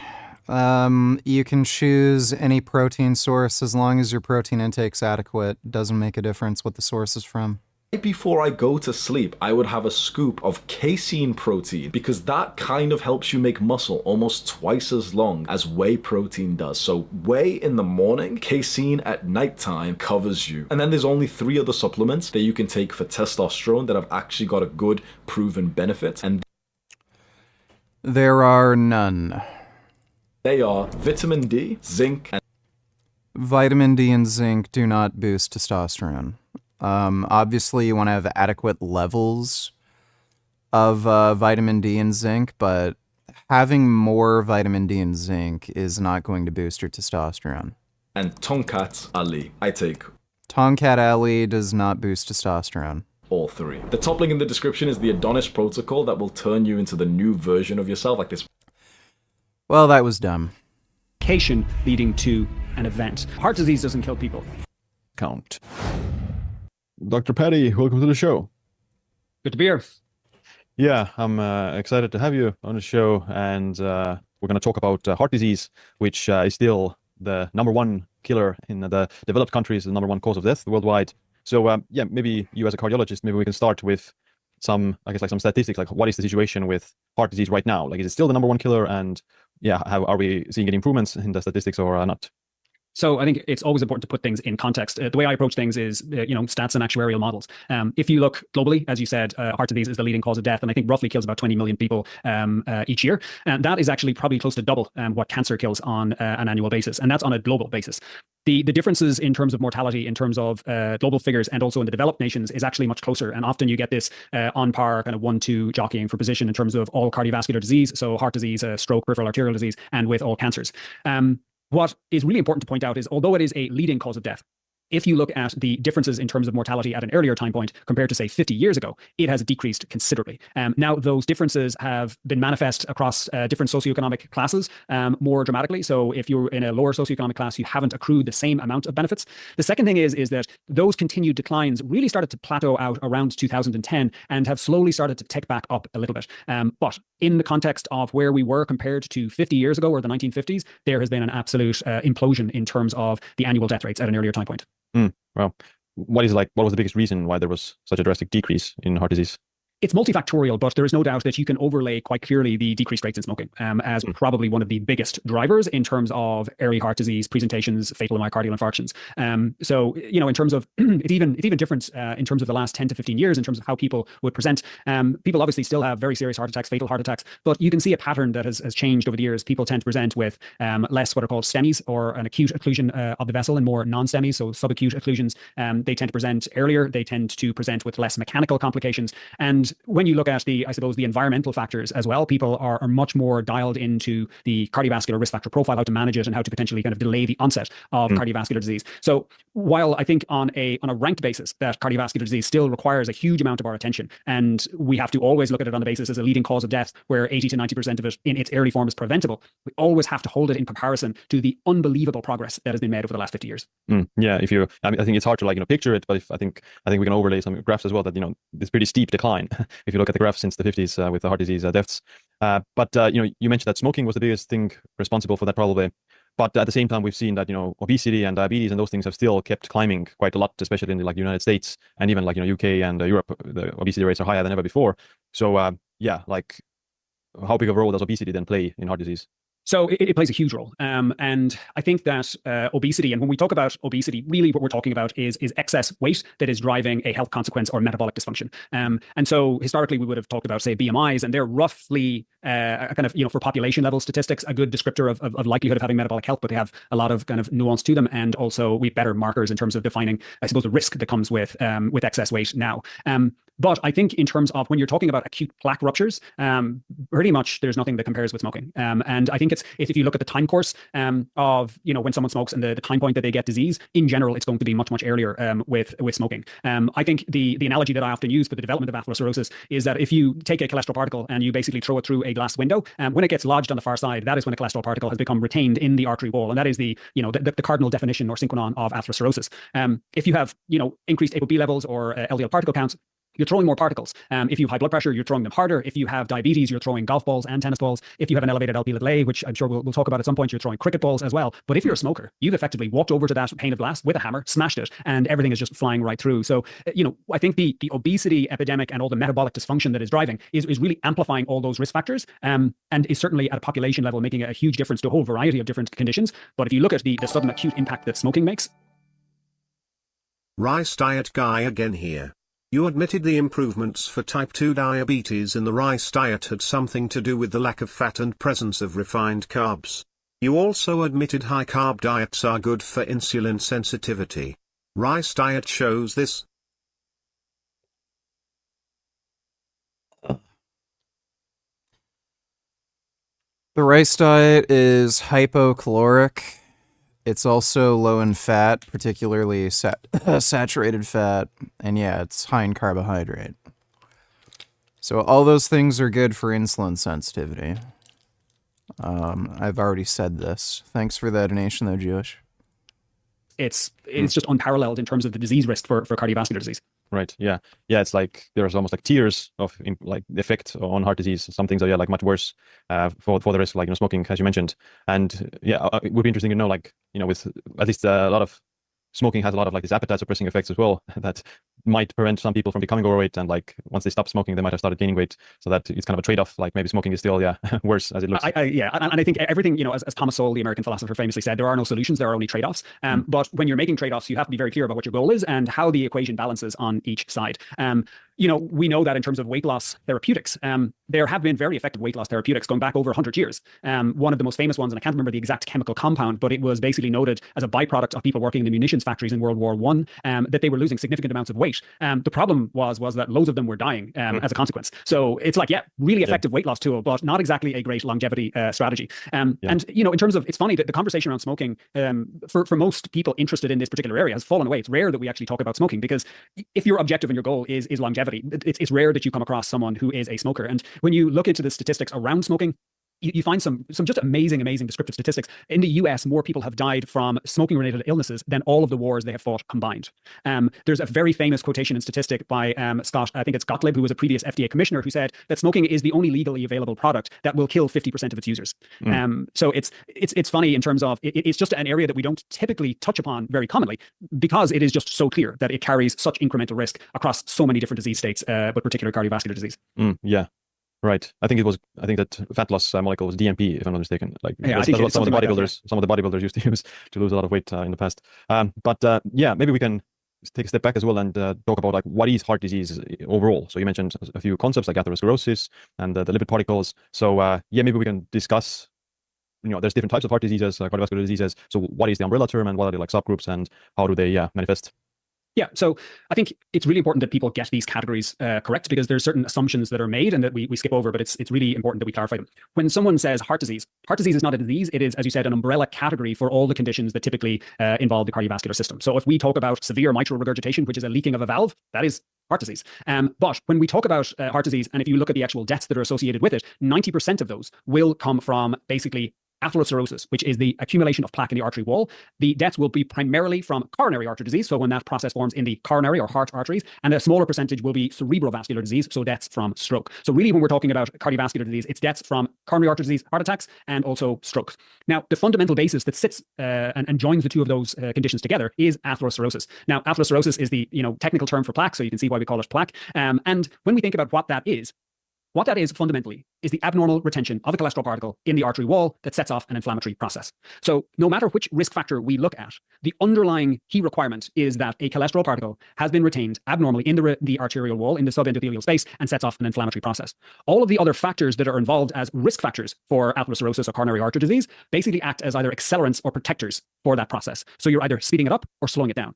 And it's also important to realize that we have to make very clear distinctions in three separate categories. We have to think about risk factors. That's elevated lipid particle counts, blood pressure, diabetes, smoking, inactivity, etc. Then you have to look at their likelihood of increasing the amount of disease, which is the plaque or atherosclerosis. And the more plaque you have, the higher the risk of an event, such as a heart attack. And a kind of a general use term here is that, heart disease doesn't kill people, heart attacks kill people. And my goal for myself and, for all of my patients is to die at the end of a long and healthy life, hopefully suddenly with coronary artery disease rather than from it. Because in truth, if you look at over a long enough time horizon, everyone will ultimately likely develop atherosclerosis or plaque in their coronary arteries or cerebrovascular vessels at some time point. The key is that we develop a small amount as late as possible that ultimately doesn't cause a complication leading to an event. So when we're thinking about this whole architecture of a problem, we always have to be very clear in terms of our terminology. Are we talking about risk factors, which is increasing the probability of a disease? Are we talking about the actual disease, which is the retention of a particle, is the good decisions rather than the bad decisions? Gotcha. Right. But yeah, maybe we can now shift to some of the biggest risk factors. So we mentioned smoking and obesity and diabetes and blood pressure. So we already created a certain hierarchy for those. Are there any others that are worth mentioning? Yeah, and so again, I always try and go back to my original model of atherosclerosis, is the abnormal retention of a cholesterol particle in the artery wall. But there are many other risk factors that actually accelerate that process or that are pouring gasoline on the fire. And when you actually look at these in large population studies, you look at hazard ratios, the ones that actually come out on top in terms of the biggest drivers of risk are actually the metabolic dysfunction factors of things like diabetes, for example. So if you compare someone who's got diabetes versus not diabetes and you follow them for a long period of time, the people in the diabetes category are about 10 times more likely to develop coronary artery disease. Wow. If you have metabolic syndrome, which is that precursor phase of metabolic dysfunction, you're about 6 times more likely. And if you have evidence of insulin resistance as a combination of, say, elevated insulin levels and abnormalities that you can see on your lipid particles, you're again about 6 times more likely to develop coronary artery disease. So we know fundamentally having elevated lipid particle count levels does actually increase your risk, but the key is putting those in combination with other risk factors. And what's really important to recognize is that if you take a 2x2 factorial matrix of high ApoB, which is basically LDL particles, and evidence of insulin resistance, which is that precursor phase to diabetes, and you take as the ideal scenario of having low particle counts and insulin sensitive, so low insulin levels. So you take that as our reference group. If you keep the insulin low and you increase the ApoB particle count, your risk goes up by about 80%. So significant. But if you increase the ApoB particle count and make someone insulin resistant, that risk factor goes up by about 11-fold. So it's a huge force multiplier on all of these things. So in my view, in terms of preventing cardiovascular disease, largely comes down to minimizing the ApoB particle count, minimizing the insulin resistance, not smoking, maintaining kind of normal blood pressure, etc. But they are the big primary drivers if we look at the risk factor of disease. Gotcha.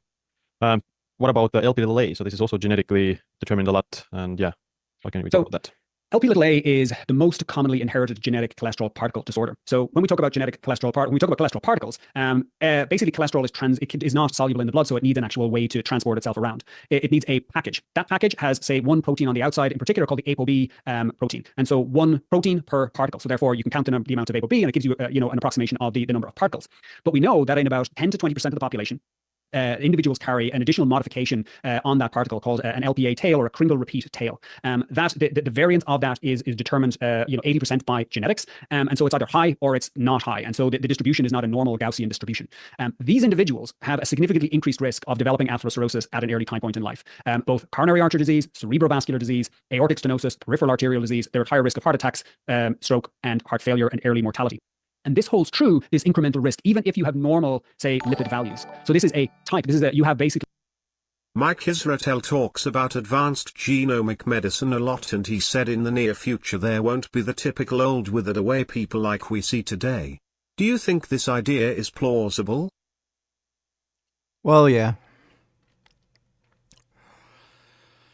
I'm sure in the future we'll have all kinds of crazy medical technology that like prevents us from aging and shit. So yeah, I think it's possible. Thanks for the donation, Axel. A type of abnormal cholesterol, and I will often refer to it as cholesterol plus. So it's the studies that looked at this is that there are, on a particle per particle basis, LPA particles are about 6 times more atherogenic or disease causing compared to a standard particle. Big challenge with this is because it is genetically determined, the lifestyle factors that you deploy don't significantly influence the concentration of your LP(a). Additionally, there are no specific approved therapies for lowering LP(a), but that's likely to change in the very near future. But just because you cannot lower specifically LP(a) does not mean that you cannot lower risk, because risk, as we talked about, is a function of all of your risk factors together. So if you take someone who's got an elevated LP(a), but if you add in smoking, significant promise, this is one of those areas. Gotcha. And you mentioned this lipid particle concept, which we didn't touch upon earlier, but I think that's also like important for people to kind of get clarity in the cholesterol and lipid concepts when it comes to heart disease. So it's the lipid particles, the number of lipid particles that drives the atherosclerosis, and the cholesterol isn't necessarily like the particle itself. The cholesterol is like inside the lipids, the lipid particles, right? Correct. And so this is a function of really what drives the risk. And if you look at the studies in this, is the number of cholesterol particles, not necessarily the actual concentration of the cholesterol, which would be typically approximated by your LDL cholesterol. Now, if you look historically in populations of people who are insulin sensitive, you can see on a percentile basis where, say, someone sits from their ApoB percentile basis, if you measure their LDL cholesterol or their non-HDL cholesterol, they roughly match up. So you have what's called concordance. So if you measure someone's LDL cholesterol, they might be at the 50th percentile. So will their non-HDL cholesterol. So will their ApoB particle concentration. The problem is that when you introduce insulin resistance, prediabetes, metabolic syndrome, etc., that rule of thumb or that concordance and that linear relationship starts to break down considerably.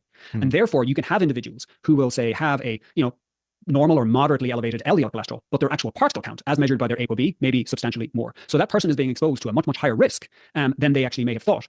Now, to be fair, a lot of people have difficulties getting access to ApoB testing, which is why measuring your non-HDL, which is your total cholesterol discounted by your HDL, gives a fairly good approximation of your ApoB particle count. And so you can get a very good approximation. And so really what's driving that difference often is your triglycerides. You'll see someone who's got a relatively normal, say, LDL cholesterol, but their triglycerides may be elevated. So that means their particle count is elevated.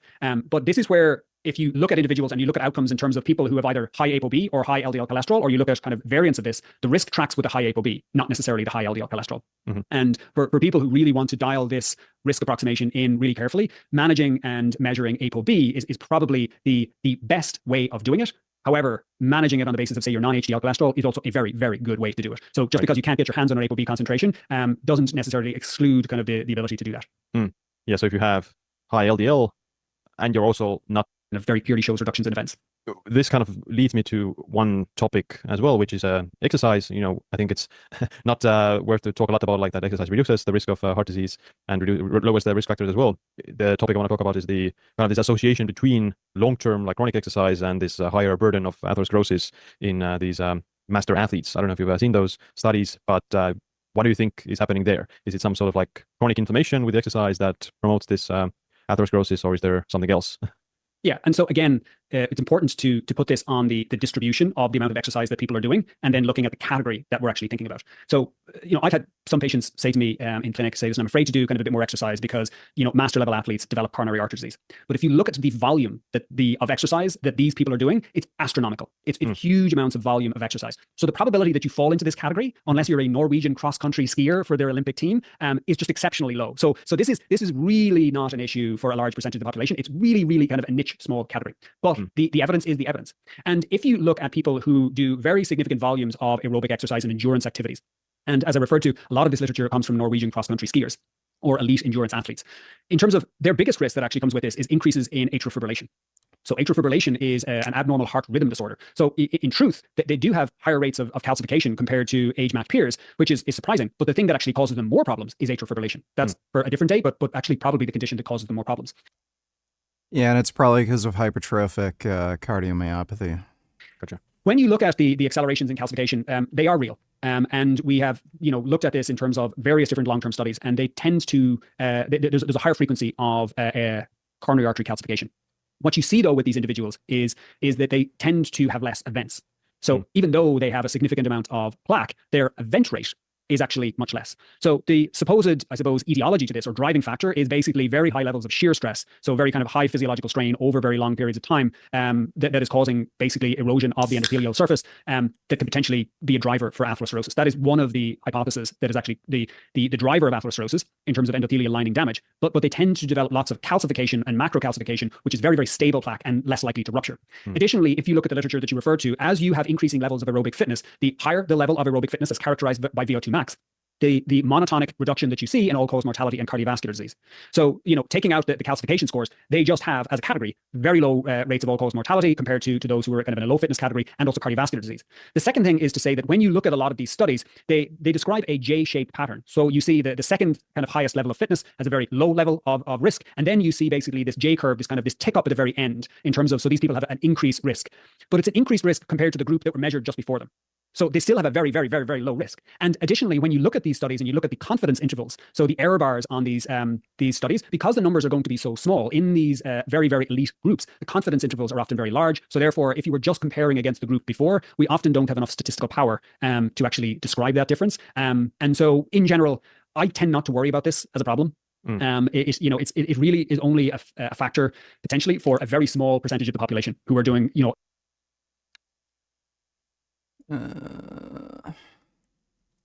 effect on your psychology, including your rage. You might be dope on 500 milligrams, but on 2,500 milligrams, you might be like, pulling wired mesh apart, trying to climb into people's homes. We just ran out of protein. That's really what it was. Hey folks, Dr. Mike here for RP Strength. And today's topic is to examine the ideas, is a roid rage real? Or is it a myth perpetuated by the wealthy elite who have true power? I always think of the wealthy elite, Scott the video guy, as personified best by a literal anthropomorphic fat cat with a tuxedo on, that as he gives orders at his desk, he always eats in anger and aggression with escalating doses of administered anabolic steroids. It has been beaten to death over and over in media and in Hollywood. Scott, you ever seen that Ben Affleck roid rage clip where he throws his girlfriend on the ground and freaks out? Yeah. Very standard. Yeah. And the thing is, per that clip and almost every other rendition of roid rage is almost always exceptionally exaggerated. You would think that half of the prisons in the United States are IFBB professional bodybuilders and the rest normal people because of how criminally negligent and evil and dangerous and psychotic that roid rage makes you. And that's definitely an exaggeration. But exaggeration can go both ways. Some folks, kind of as a pushback to the myths, which are mythical, and that's for sure a thing, have over the last especially several years, but even before then, say something that oftentimes they say explicitly, but sometimes they hint at. They basically say, roid rage is a myth in and of itself. There's actually no such thing as roid rage. It's not just this thing that exists that's been exaggerated. It's this thing that is really, really low key, or it's not even there. And a lot of times those folks will say something like, steroids don't make you more aggressive. They just amplify your natural personality traits. So if you're an asshole off steroids, you're going to be an even bigger asshole on steroids. But if you chill off of them, you won't get roid rage, bro. And I think I've read that exact Instagram comment, especially if you're an asshole off of steroids, you'll be a bigger one on steroids, about 100 trillion times, definitely floating out there in the ether. Now, there's some true stuff about this sort of claim, and there's some not so true stuff about it. So let's peruse. So first, what's true about this idea that, steroids don't really make you aggressive as a rule, and some people it just don't really affect at all? So a couple things. First, if you are an asshole off of steroids, it's highly likely that you are going to be a bigger asshole on steroids. This, in some respects, in large respect, is because steroids give you more confidence to shrug off that feel of the dominance hierarchy that imbues every single. Seamland is attempting the same thing as Brian Johnson, but I just don't understand why this fucking dipshit is not eating plant-based. This is really pissing me off. I do my own version of intermittent fasting that I'm going to share with you. Combined with exercise and other lifestyle habits, I'm in the best health and shape of my life. In this video, I'm going to share with you what I eat, and I'll share my recent blood work in the end. What's funny is he actually had high cholesterol at one point, and he said he had to reduce his, red meat intake and shit. Ginger, cardamom, tea. So it's kind of this sea buckthorn powder, which is, it's a good source of. So it looks very creamy, like white fish. And this is 600 grams of sweet potatoes, which I'm just gonna bake, or oven-baked potatoes, pretty much. I'm also gonna be eating the plant-based pea protein that my company is making, and it's 100% pretty much whole foods. The only 3, 1, 2, 3. This is the 250 grams of the pea protein. I'm guessing the only reason he eats meat is because he likes it. In Ghana, it's got 50 grams of, but perpendicularly. Because, he knows better. Clearly. We eat can determine how long we will live. To be honest, in my opinion, is associated with higher lean muscle mass. A 2023 study on protein intake in the elderly people over 85 found that a higher protein intake. Proteins do I eat? I'm not a vegan, I'm not a carnivore. I eat a pretty good balance of animal and plant-based proteins with an emphasis on fish, dairy and plant proteins. I do eat meat, but not very often, and usually it's game meat. There are also controversial opinions about animal protein and plant protein. In epidemiological studies, meat consumption is often linked to higher mortality, and plant protein is linked to lower mortality. The same 2020 meta-analysis of 32 studies found that exact phenomenon. Over 10% of total calories coming from animal protein was linked to a slight increase in mortality risk, and over 5% of total calories from plant protein was linked to a decreased risk. My animal protein percentage is probably 15%, but my plant protein percentage is also around 10%. And there is also one critical nuance that determines the outcomes that is related to fats that I'm going to cover later. There are also studies. Yeah, like, he knows better. The only reason he eats meat is because he likes the taste. Thanks for the donation, Sokiyashi. Fuzz, donate $2, you'll like this. A man fired a revolver at an armadillo in 2015. But armadillo skin is tough because it contains a layer of bony plates. These plates create a hard protective shell that shields the animal. Because of this, the bullet actually ricocheted off and headed back towards the man. That never happened. He probably hit a rock without realizing it, and the bullet ricocheted off the rock. Ended up hitting him right in the jaw, causing significant injury. He was rushed to the hospital where he underwent surgery to repair the damage. Too bad that guy didn't die. Thanks for the donation, Fuzz. One of us from childhood through adulthood and beyond with restraint.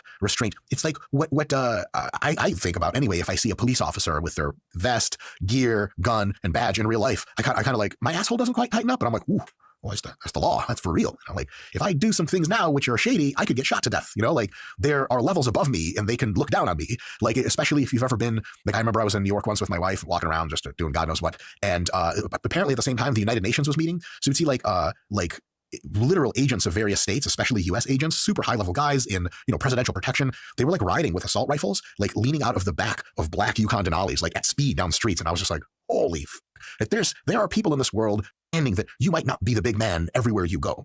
And another reason that people can become bigger assholes on steroids is that they do in fact increase your anger and aggression to some point. So, the outright saying steroid roid rage is a total myth completely, it's just not true. Steroids absolutely increase anger and aggression at the margins, more for some people, less for others, but on average they absolutely do. So if you're already angry or more aggressive to begin with, in other words, an asshole, then it's very likely that you'll become an even bigger asshole with steroids because they just make you angrier and more aggressive than you already were. And because steroids can, again, combine with anger and aggression, and that proclivity to kind of buck the dominance hierarchy and be like, I'm good, man, I'm just me, I'm going to do me, I don't give a f about anything else, all of a sudden, you're likely to be both more expressive because you're not muting yourself for anyone, you can't be held down, but also you're a bigger dick because you're angry and more aggressive. So you can realize those two things come together and the output stream of the mouth starts to become a little toxic at times. You're just being kind of a dick to everyone and nobody can stop you. Because there's tons of people that are super big assholes in their own head, but like they go to the supermarket and there's some guy like, is in the way with a cart and he won't move. They're not going to say anything because they're like, well, that guy's enormous, like I'm going to get killed. And also I was like raised well, and even if I had terrible thoughts in my head, like, oh, I hope that guy chokes to death later, I'm not exactly going to do anything about it because you're not supposed to be uncivil at a grocery store. But when you're already an asshole and you just desperately want that shit to come out, and that feeling of I probably shouldn't kind of goes away to a decent extent on steroids, boom, that shit's flying out of your mouth like, hey buddy, hey, move your car out of the way. Whoa, you just went to New Jersey for some reason. No reason at all, I might add. Now, if you are a very chatty, very kind person, but you usually don't express this because you feel a bit introverted, kind of in some part via the implicit dominance hierarchy situation, he's shy, then if you're on steroids, you might actually come off kinder and more open because you finally have the balls, only figuratively and chemically, literally they're probably smaller, with steroids to express the genuine you more. So there's absolutely a way in which steroids, because they kind of remove the veil of the dominance hierarchy and make you feel like you're really in charge of yourself, they let you be more of yourself, but also a version of yourself that's probably more aggro than you were interested in expressing. That's the thing. Now that's what this situation, that quote kind of gets right, that sentiment. What is the sentiment of there's no such thing as roid rage? It just amplifies all of your characteristics. So basically that's the claim. If you're a dick, you're going to be a bigger dick. If you're nice, you're going to be even nicer. What is this miss? Where is the real myth here? Well, there are a bunch. Steroids, specifically androgens, do not amplify your personality all around. They don't. They don't, as a rule, or on average, or almost ever, with exceptions, make people kinder, make people gentler, make people more compassionate, more inquisitive, less confrontational. Because people say like it just like makes you more of who you really are. Like, what if you're like an inquisitive, caring, careful nerd that loves a lot? Are you going to take steroids just become like even more inquisitive and caring and careful and nerdy and love even more? Gee whiz, that's just not how that works. It's just not real life. It turns out androgens affect your brain in actually quite a simple way. They make your brain, and thus the output of your brain on average, more extremely male-like when you're on them. So what does that mean? If we look at how females express themselves, what personality traits they have on average, and then we look at how males express themselves and what personality traits they have on average, all you need to do is if you guys are watching this as a video, you got females on the extreme left, or on your screen it would be the right. Scott, is that true, or is it also the left for them? If I know what's going on. PowerPoint is the right. The right. Here on the right, you have female behavioral characteristics. In the middle, you have male. You make another category of male steroid users, and you put it all the way extremely over to the left. And that is what I would call a term for this YouTube video, super males. Not in the sense that they're superpowered, though steroids do give you some of that at a huge price, but because your brain is now behaving even more male-like than the average male. So we got female-like brain, male-like brain, and then very extra super male-like brain. That's how you're going to behave on steroids on average, as an even more exaggerated version of masculinity. And the behavior of that group of super males, aka people on steroids, will be what you see on average with folks taking steroids.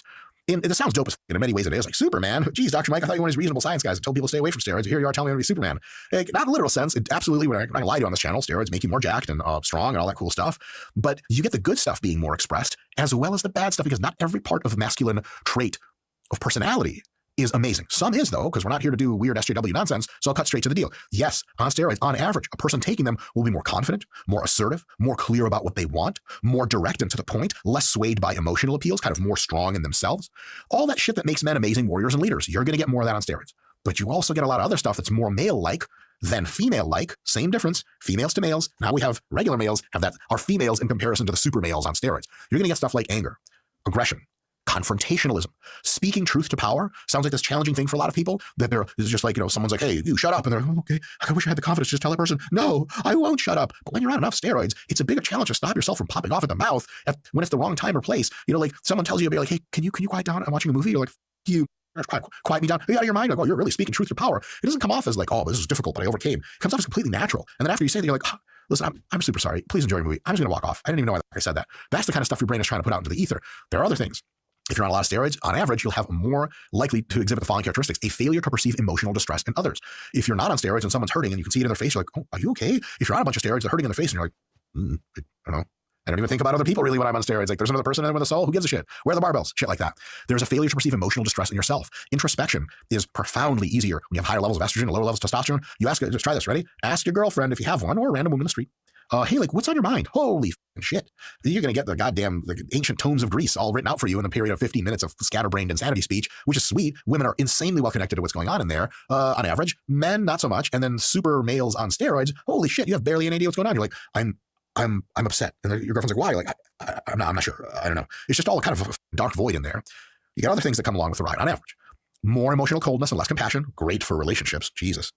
On the plus side, less neuroticism. Neuroticism fundamentally is a feeling of being unsafe. When you are on enough steroids, you feel very, very safe. You actually start to get this feeling that people don't feel safe around you. And that can feel nice if you've been sort of like the bottom of the totem pole your whole life. But yeah, on a gram of shit, a gram of 1,000 milligrams of steroids, you're going to feel pretty goddamn safe everywhere you go. As a matter of fact, to add to that, you might be interested in people trying to make you feel unsafe. Like when I was on tons of gear and I'd go to the movie or something, low key, I was kind of hoping someone would be like, hey, you little bitch. Oh, thank God, finally, somewhere to put all this rage. The opposite of neuroticism, which is nice. If you've been, very neurotic, it can be a really good thing. All right, back to the not so great things. On steroids, on average, you have less ability to communicate fluidly in spoken language. Women beat men on verbal fluency almost all the time, right? On average, they're just better at it. Guys, the strong silent type. Hey, I don't know, strong, sure, silent, because it's not going to put together a lot of words that make a ton of sense, especially have emotional salience and connect multiple concepts together. Maybe you're real smart, maybe you're able to chart it out, maybe able to write a book, but verbal fluency, especially conversationally, the more androgens you're on, the worse you are at that stuff, which is why a lot of like super meathead dudes and red skin and shit you see at the gym, they're like, hey man, what's up, go, how's your weekend? Like, good, all right, sweet, and they just don't say anything for 10 minutes. Like, that's just the reality of the brain at that point. They have less of an ability to see things from the perspective of others, which is to do empathy. When you have enough estrogen in your bloodstream, you just want to hug the whole world. And you're like, I understand you're suffering. On steroids, it's kind of the opposite. You're just like super cold to the shit. Like, I don't know, somebody could be like beating someone to death in front of you, and you're like, that doesn't matter much to me. Less an ability to connect with others on an emotional level. Can you imagine if you're a psychotherapist on steroids and you're like, so what are we talking about today? You tell me. You're like, I have problems. We all got problems, dude. All right. So definitely better for higher estrogen, lower androgen concentrations. Here's some trippy shit. When you have enough androgens, you have marginally less desire, relatively less desire for soft touch, kissing, and cuddling, and more desire for the deed, the thing itself, if you know what I mean. The ins and outs. Isn't that right, Scott, the video guy? Or is it side to side? I have absolutely no idea what you mean. Neither do I. The sex goes this way, that way, right? Or do you do these loops? From females. So imagine how on average males are different from females. That on steroids is how the average male is going to be a little bit related to the average male. More male-like still. So yes, it's true to say that steroids do amplify your personality, but they do so by making it more male-like on average, which has its upsides, but also its downsides, like, on average, anger and aggression. T8. I'm down for some T8. I need something to kind of pick me up right now. I am fucking zonked. God damn it. I fucked that up.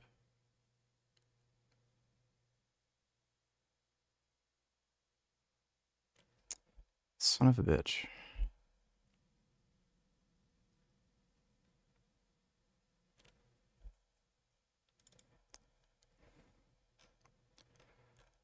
Well, I can't just play as Dragunov. I have to invest time into learning the character.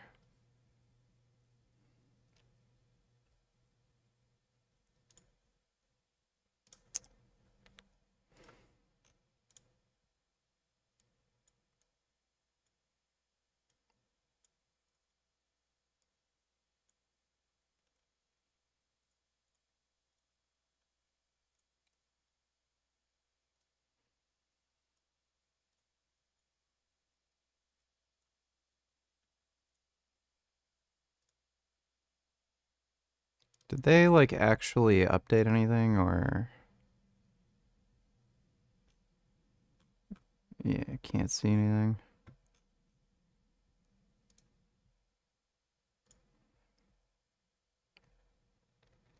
It's a 2 gig update.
Damn it, no.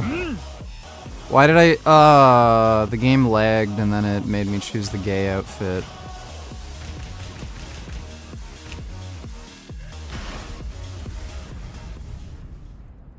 Get ready That's for annoying. the next battle. Alright.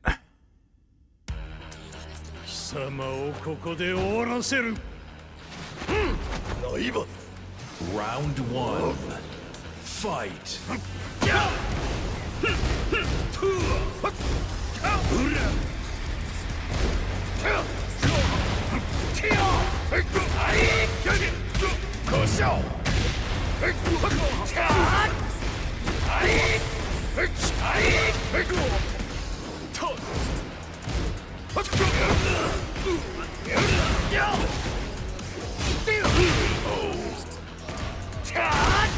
Round 2.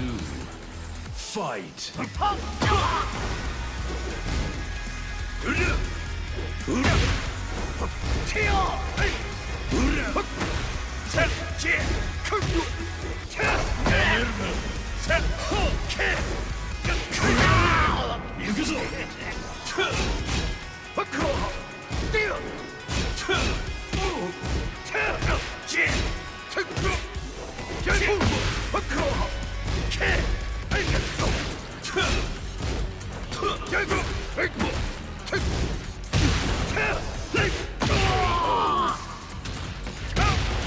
Round 3. Fight.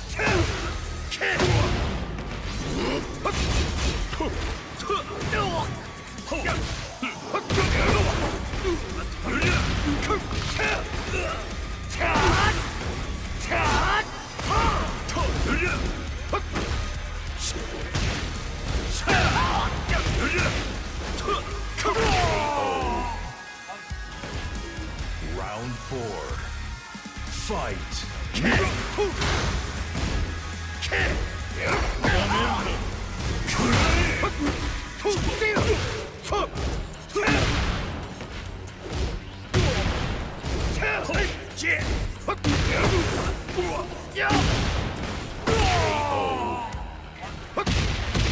Round 5.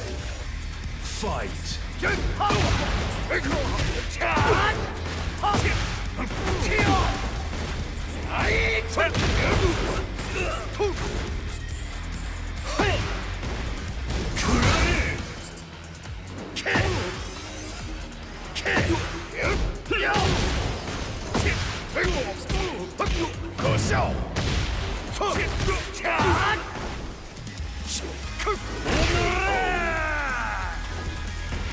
Round 6. Fight.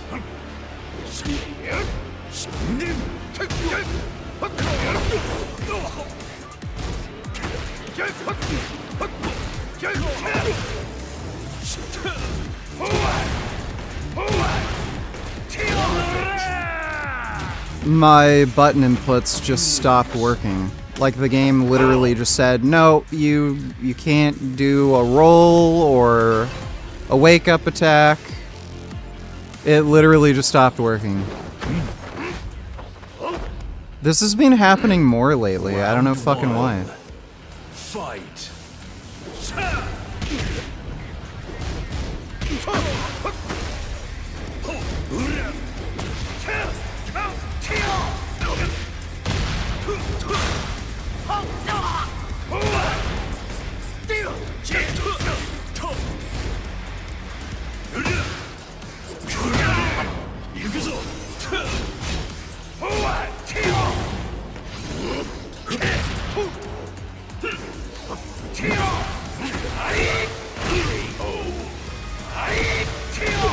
Round 2. Fight.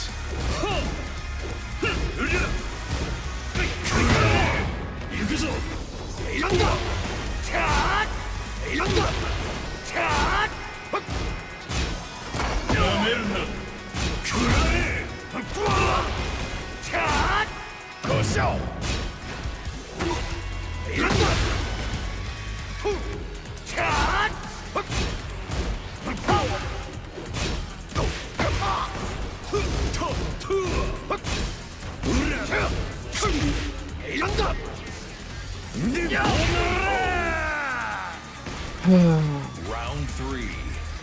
Fight.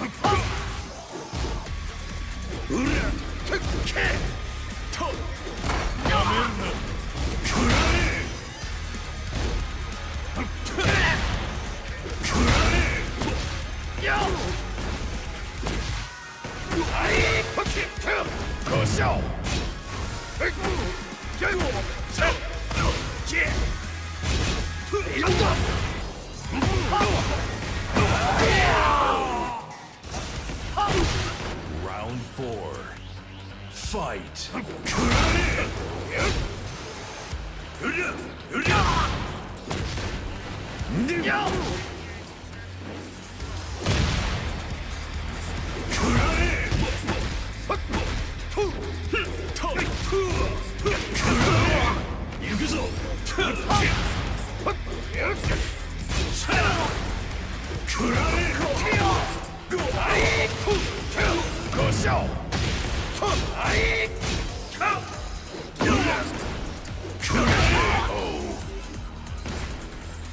Round 5. Fight.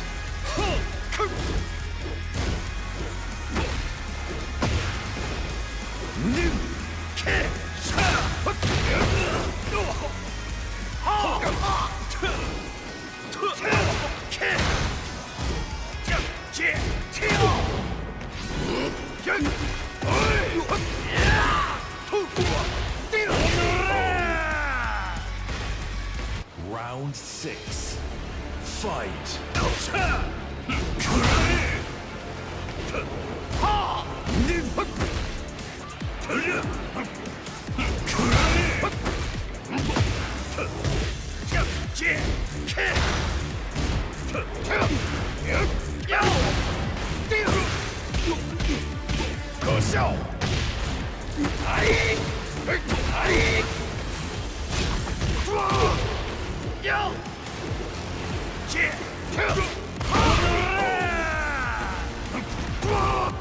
You lose.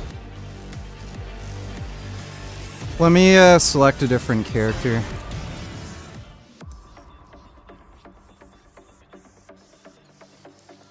Fuck it, I'll just play Dragunov. I have no idea how to play him, but whatever.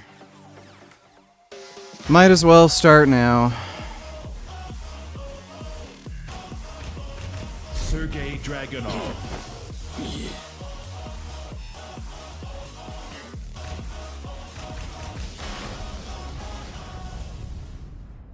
Get ready for the next battle.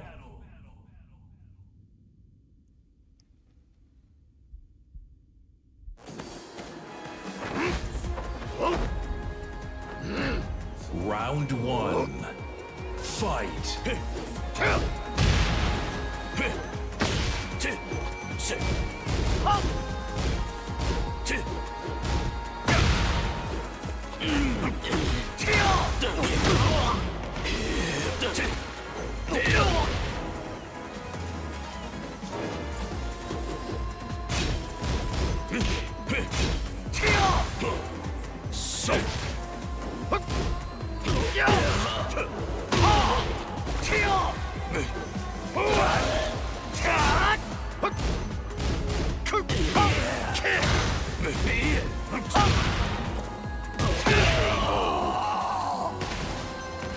Round 2.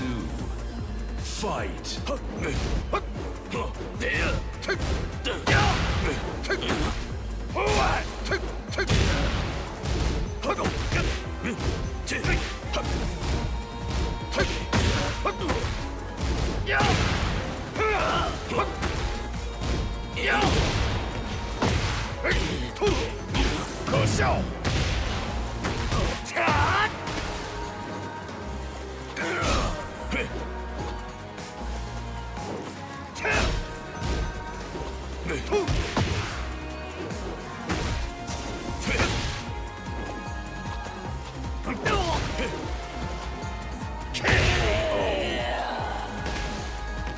Round 3.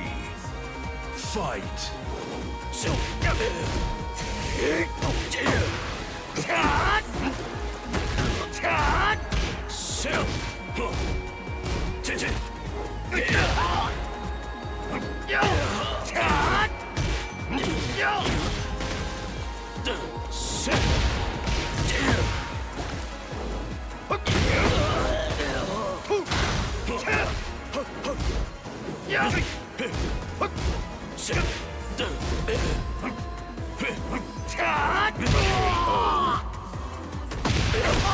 Round 4.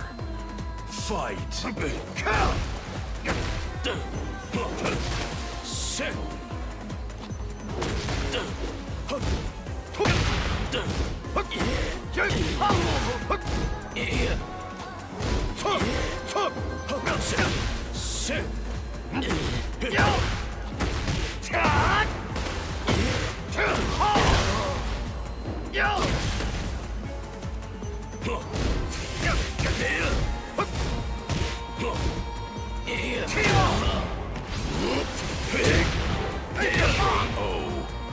Get fucked. Round 5. Fight.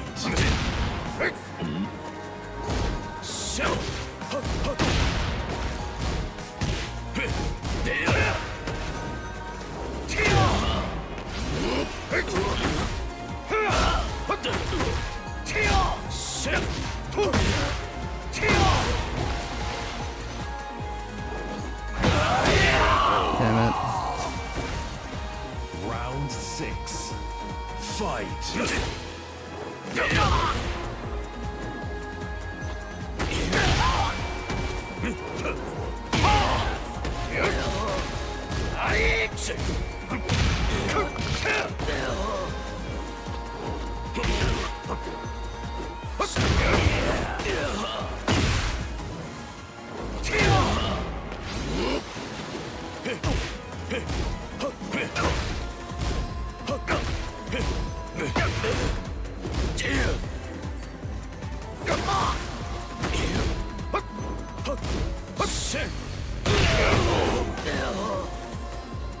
Round 7. Fight.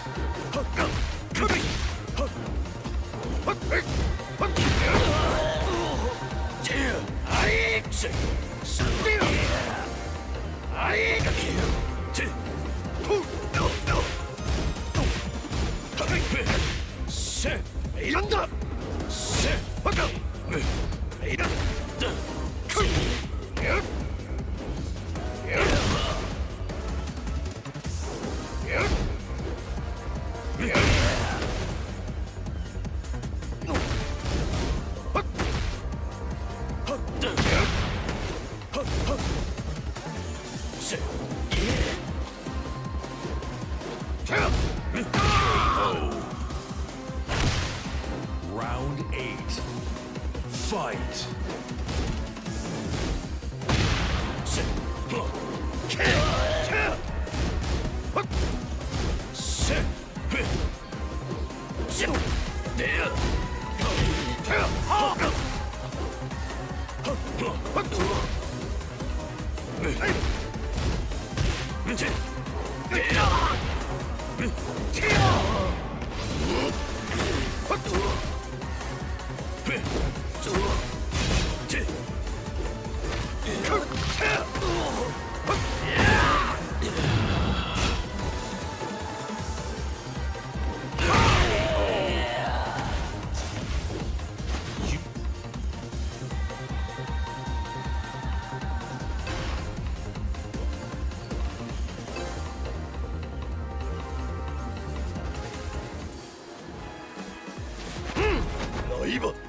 Round 1.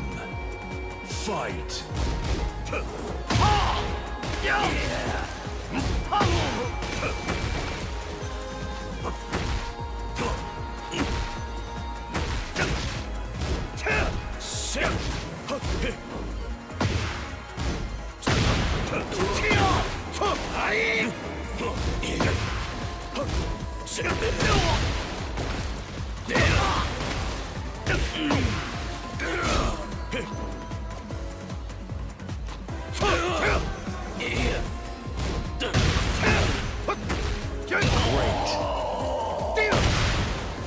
Round 2.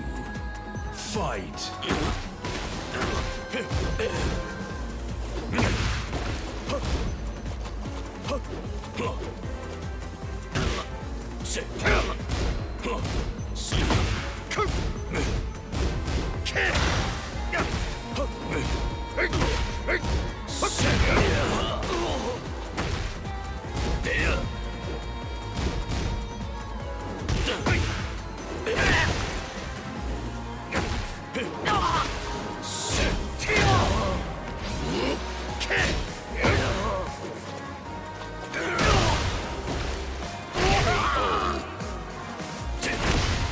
Round 3. Fight.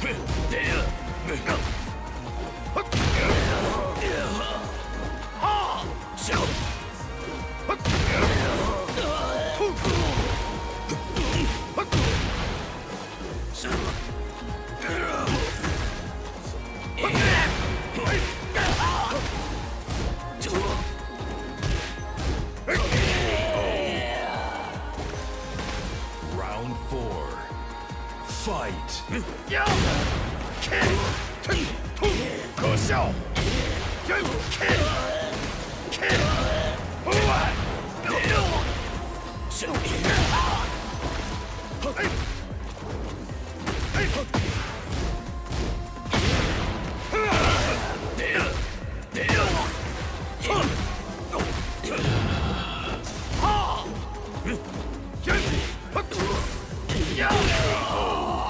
Fuck.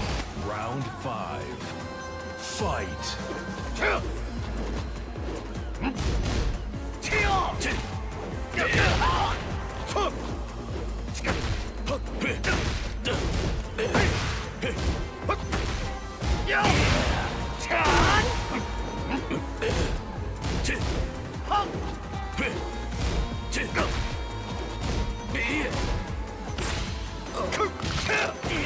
That was weird.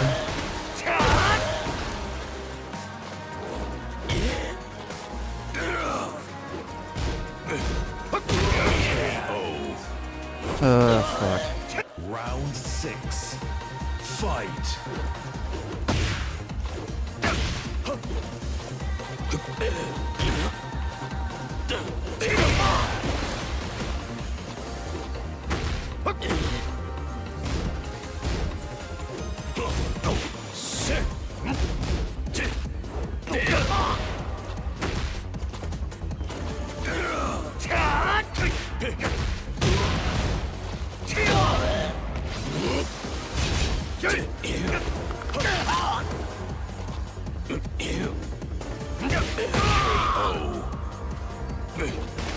Round 7. Fight.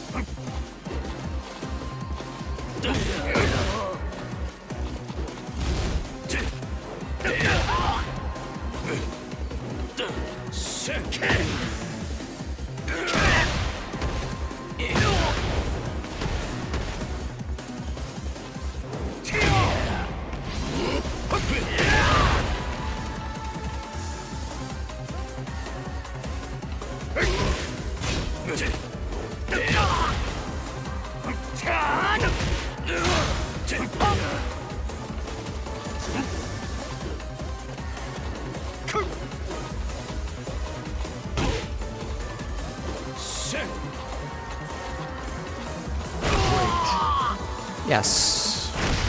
Round 8. Fight.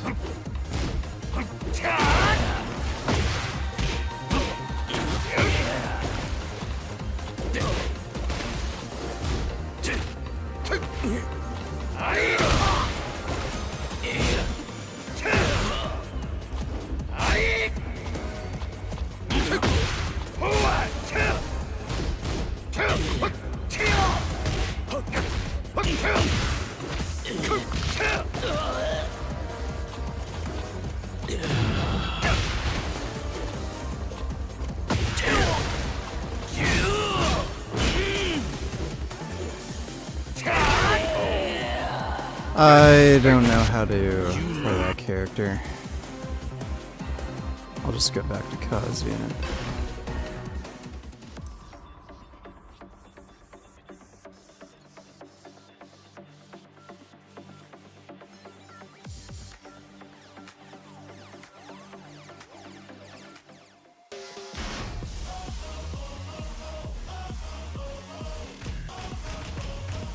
Kazuya Mishima.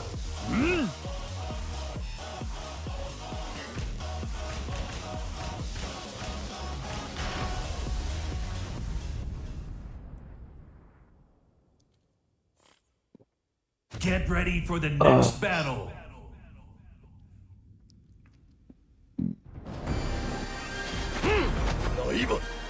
Round 1. Fight.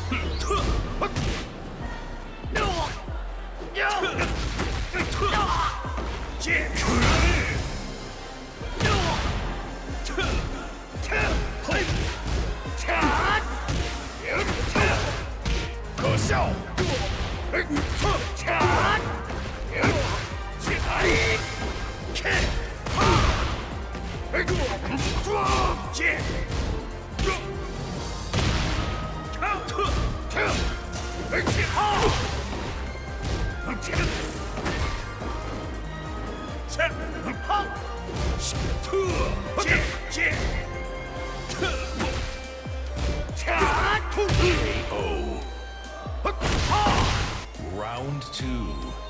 Fight.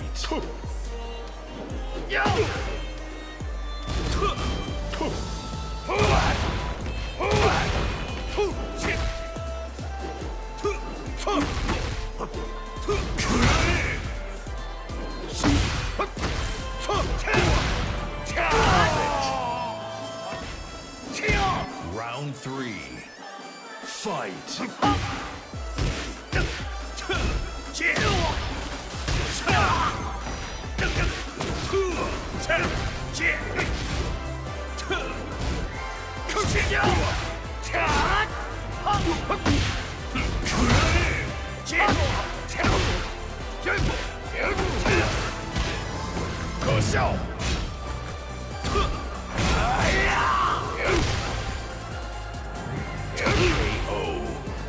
I wasn't even anywhere near him when he fucking elbowed me. Fight. Fucking hitboxes in this game are just amazing.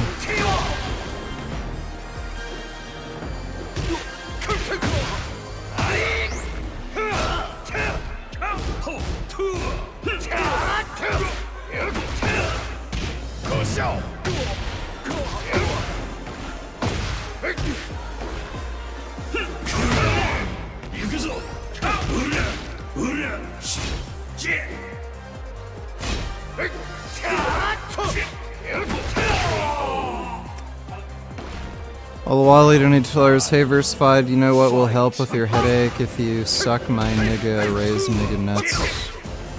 The electrolytes should soothe your aches and pains, if not, will fulfill your dreams and get you your DP with Mr. Burgess. Alright, thanks for the donation, Wally. Hey VG, I recently got some noise cancelling earbuds. Super effective. Thought I'd recommend them for you. I hear they're useful for autistic people to help with their sound sensory issues. I'm not gonna wear earbuds. They're just uncomfortable and stupid. Thanks for the donation, dude.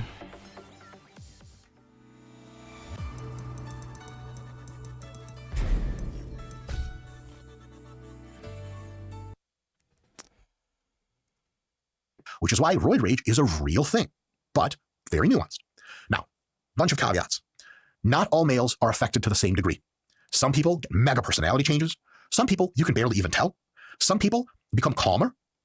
Some people become raging assholes. Some people with barely TRT levels of steroids, just like 1.5 times the normal amount, they will Jekyll and Hyde into a different fucking person. Some people, and I know people like this, can roll in on 3 grams, which by the way is roughly 20 times the normal amount of androgen you're supposed to have in the blood. 20 times.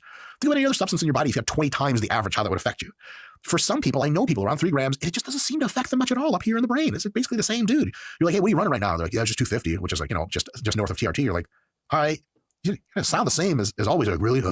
And then they're on 3 grams. Like, dude, what are you running? Is it, dude, 3.2 grams, man? She's getting serious. You're like, all right, how do you feel? They're like, You're like, all right, you hang out with them, the same person. That absolutely does happen. So when we're talking about these mood changes that can happen, always and everywhere, there's an average and a standard deviation. Berserk 377's out. Shit, gotta read that. So most people will catch some wind, some people will catch a ton of wind, and some people feel barely anything at all. On average, more male-like expression is absolutely a thing, and on average, the higher the dose you take, the bigger the average effects on your psychology, including your rage. You might be dope on 500 milligrams, but on 2,500 milligrams, you might be like, you know, pulling wired mesh apart, trying to climb into people's homes. And we just ran out of protein. That's really what it was. So the police catch you with your fingers in the protein container eating dry powder. Scott, have you ever eaten dry protein powder with your Many a trust fund baby. What is it? General, you will find that estrogen is kind of the fuel to a lot of your emotional valence, and when it's gone, you're just kind of a zombie. So it's cool because it can calm you down, but it's lame because you feel super, super off, and you seem zombie-like to everyone, including in your own head. I would not recommend this out of 10 by a mile. Also, anti-estrogens are terrible for your health. They also zap your short-term memory. You'll be like putting like nut butter on toast, and you put the toast down, you're like, I was making a meal, wasn't I? What the hell else was supposed to be in this meal?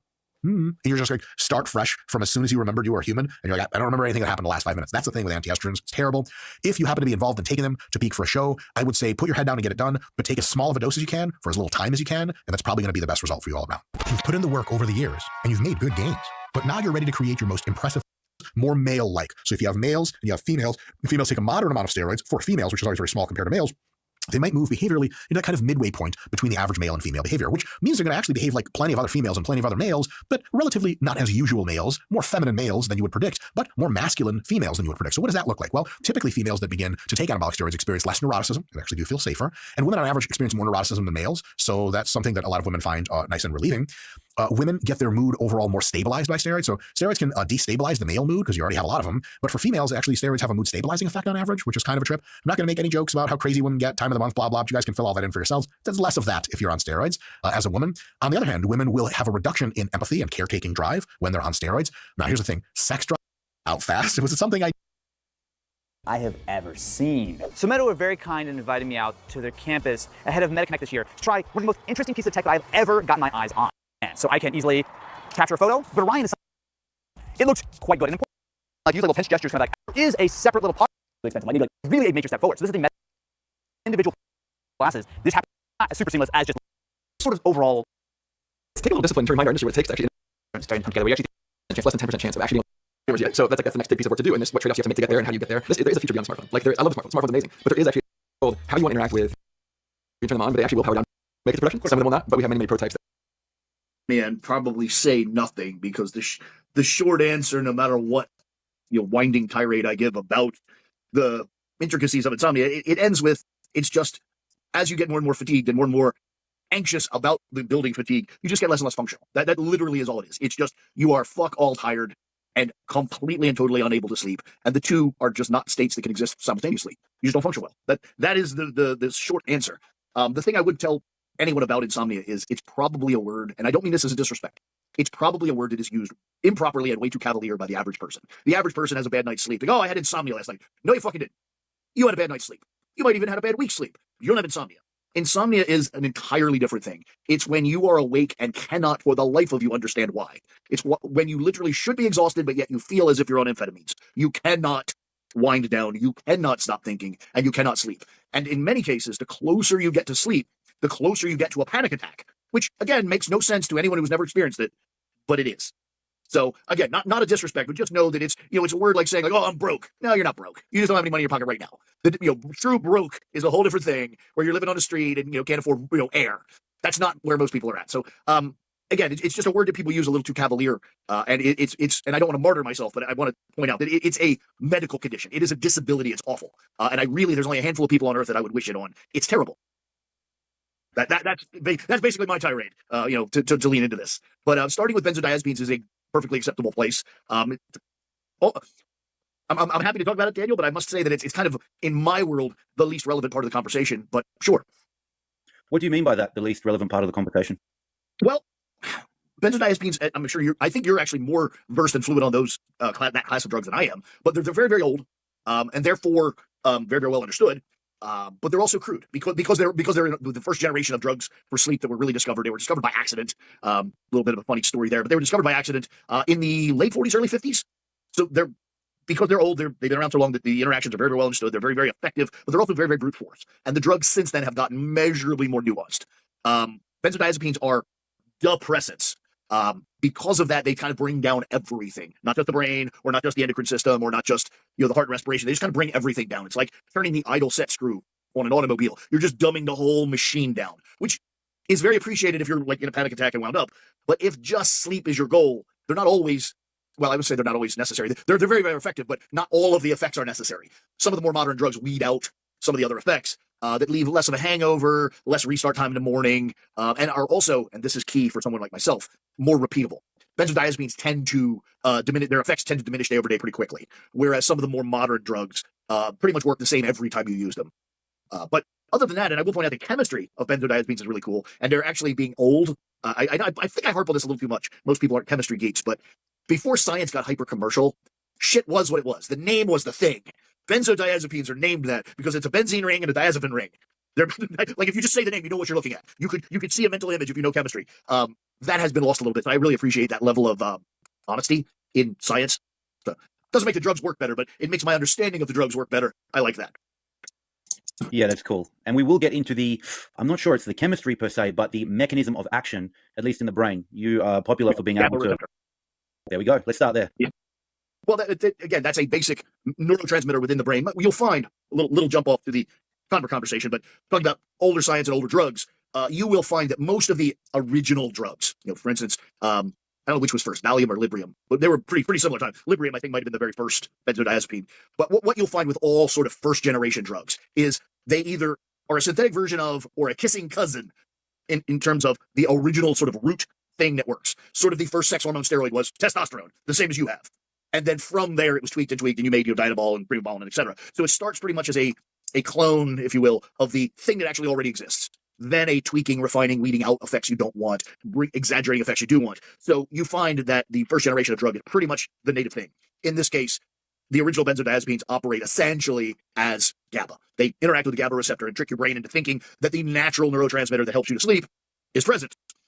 It kind of as simple as that. I mean, it's really fucking nuanced into how it binds the receptor and some of the other things. But the short answer is your brain makes a chemical that makes you want to sleep.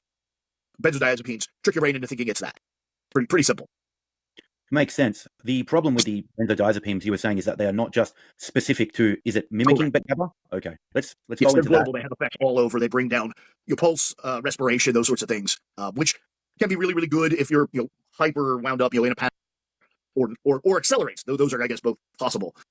And go to Wikipedia and just read their definition. Dodo, and I tell others, does this follow your conclusion because reduces greater rights violations?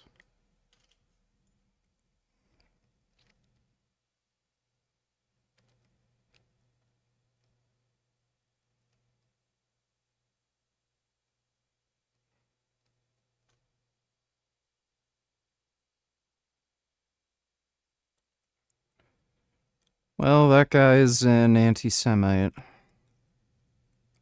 What scientific research is there that you can feed tiger vegan food? Meta-analysis. There isn't any that I know of, but I don't see why you couldn't. Thanks for the donation, Dodo. I don't know that I'll necessarily immediately agree with it, but let's read what they have to say just because it's something that's accessible to everyone listening to this so they can at least follow along. It says, and I do quote, insomnia, also known as sleeplessness, is a sleep disorder. Okay, again, it's not just a bad night's sleep, is a sleep disorder where people having trouble sleeping.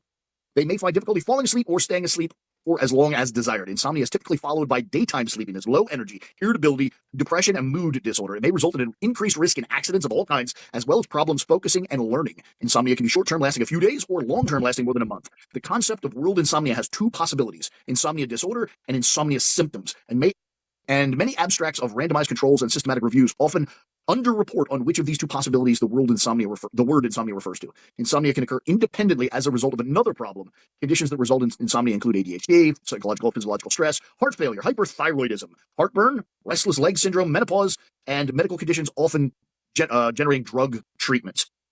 Caffeine, nicotine can be complicit. A sleep study may be done to look at underlying disorders. That's what Wikipedia has to say. Then they have a whole list of signs and symptoms. But the short answer, if you really summarize that, is it's not just not sleeping well. It's essentially inexplicably not sleeping well.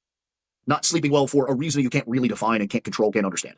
And I would essentially accept that. It's, if you just have a bad night's sleep because you're uncomfortable, you're hot, cold, you're out of your element, something like that, that's not insomnia. That's just poor conditions. When you want to sleep but cannot. So I'm going to invert then. I'm going to use some of the greats here. One of my notes says the following. Might the suffering of insomnia be a normal part of life? Moreover, does it always need to be fixed? Some of the greatest inventors, rulers, and philosophers frequently reported experiencing insomnia, often during their most productive and influential periods. Here are three of my favorites. I won't go through all three, but the names of them are Alexander the Great, Charles Dickens, and Frederick the Great. I'll report one excerpt here from Plutarch. Accounts of Alexander the Great's insomnia are documented by ancient historians. Plutarch, in his Life of Alexander, wrote, "He slept little, and his sleep was light, often disturbed by dreams and visions. The stress of constant military campaigns and governance affected his rest. Despite that, he was very successful in his endeavors." Well, I would actually wonder if that's an accurate description. Not that the man had serious problems sleeping, but I wonder if the stresses of war and governance made the insomnia, or did the insomnia exist previously? That would be my question, and I'm going to guess, and again, purely a guess, that it's the way I laid it out. That the man suffered lifelong insomnia, and that set him on a certain sort of mental tangent, probably elevated his aggression, which is one of the definite things that comes from insomnia, and it sort of set the stage for the life that unfolded, not the other way around. My guess is if there's a normal person that finds himself under so much stress that they develop insomnia, they will fucking stop what they're doing. Because insomnia is such a unpleasant environment. If you created it, you will fucking undo it. Even at your own undoing, you will undo it. Because it's just not pleasant. So I bet you the condition existed before the life and not the other way around. That is super interesting because I was kind of thinking the same thing in my own experience, right? It's one of those, what comes first, the chicken or the egg type things, right? It's interesting to me also the examples you picked, because I would also lay out examples, but those would not be the examples at all. I would point out like people like the mathematician Nash or Richard Feynman, an awful lot of people that Nikola Tesla. And interestingly, in the examples I would bring up, there's also a very high correlation with schizophrenia. And now, I don't know if there's some subtle subconscious kernel of something there in me leaning me toward looking at that avenue, but telling I a soldier agree with with PTSD to kill theme selves is an absolutely fucked up thing to do, and these SJWs claim to be so loving and tolerant of others. Yeah, they're just pieces of shit. Thanks for the donation, Dodo.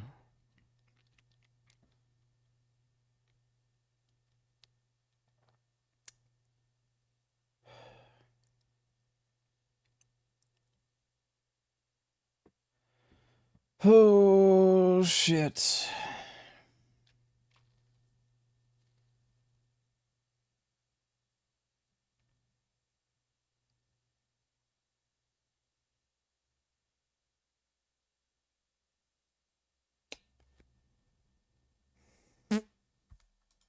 your overarching premise that, and believe me when I say I am not putting myself in this category. I feel that I'm a far lower tier practitioner of all of these things, but I wonder if the insomnia, the risk of, and possibly even low grade schizophrenia, I wonder if those things don't either allow for or even, dare I say, demand a slightly different order of thinking, which allows some of these genius things to happen.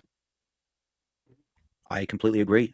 You are a super humble person. I less so, but at the same time, I don't want to make it out like this achievement that I'm about to tell people about is something great, because there's Elon Musk who's made hundreds of billions. But for me, my ideas, which then turned into a net worth greater than 10 million US dollars, all of which came under the influence of either insomnia or when I was smoking marijuana. I mean, that is just the truth. So I wonder at times if I had medicated that insomnia, aka removed it, would I have been as successful? Which is also why I very rarely medicate. I'll be honest, I take that Xanax sometimes because I just enjoy the drug. Well, I don't know how much, I always feel bad like just talking. I don't want these things to be a fucking monologue from me because it's your podcast. But in the realm of insomnia, I'm fluent enough to feel comfortable to saying some things. So what you just said is kind of probably should be cut and pasted at the end of this conversation.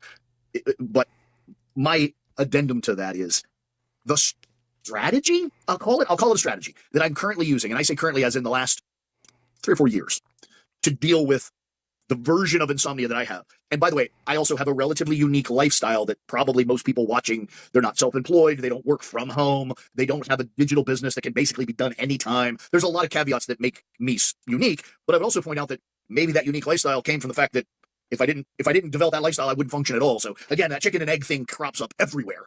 But the punchline is the strategy I've developed to use this is almost exactly the opposite of what most people would think.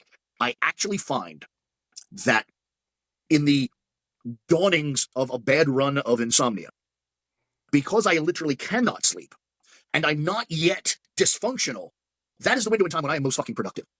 Because the only thing I can do is work. Nothing else really is good. Interpersonal reaction is terrible. Interpersonal action, communication, whatever is terrible. So the only thing I can do is sit and focus on work. So in the dawnings of a run of insomnia, I have about 3 or 4 days that I'm hyper fucking productive.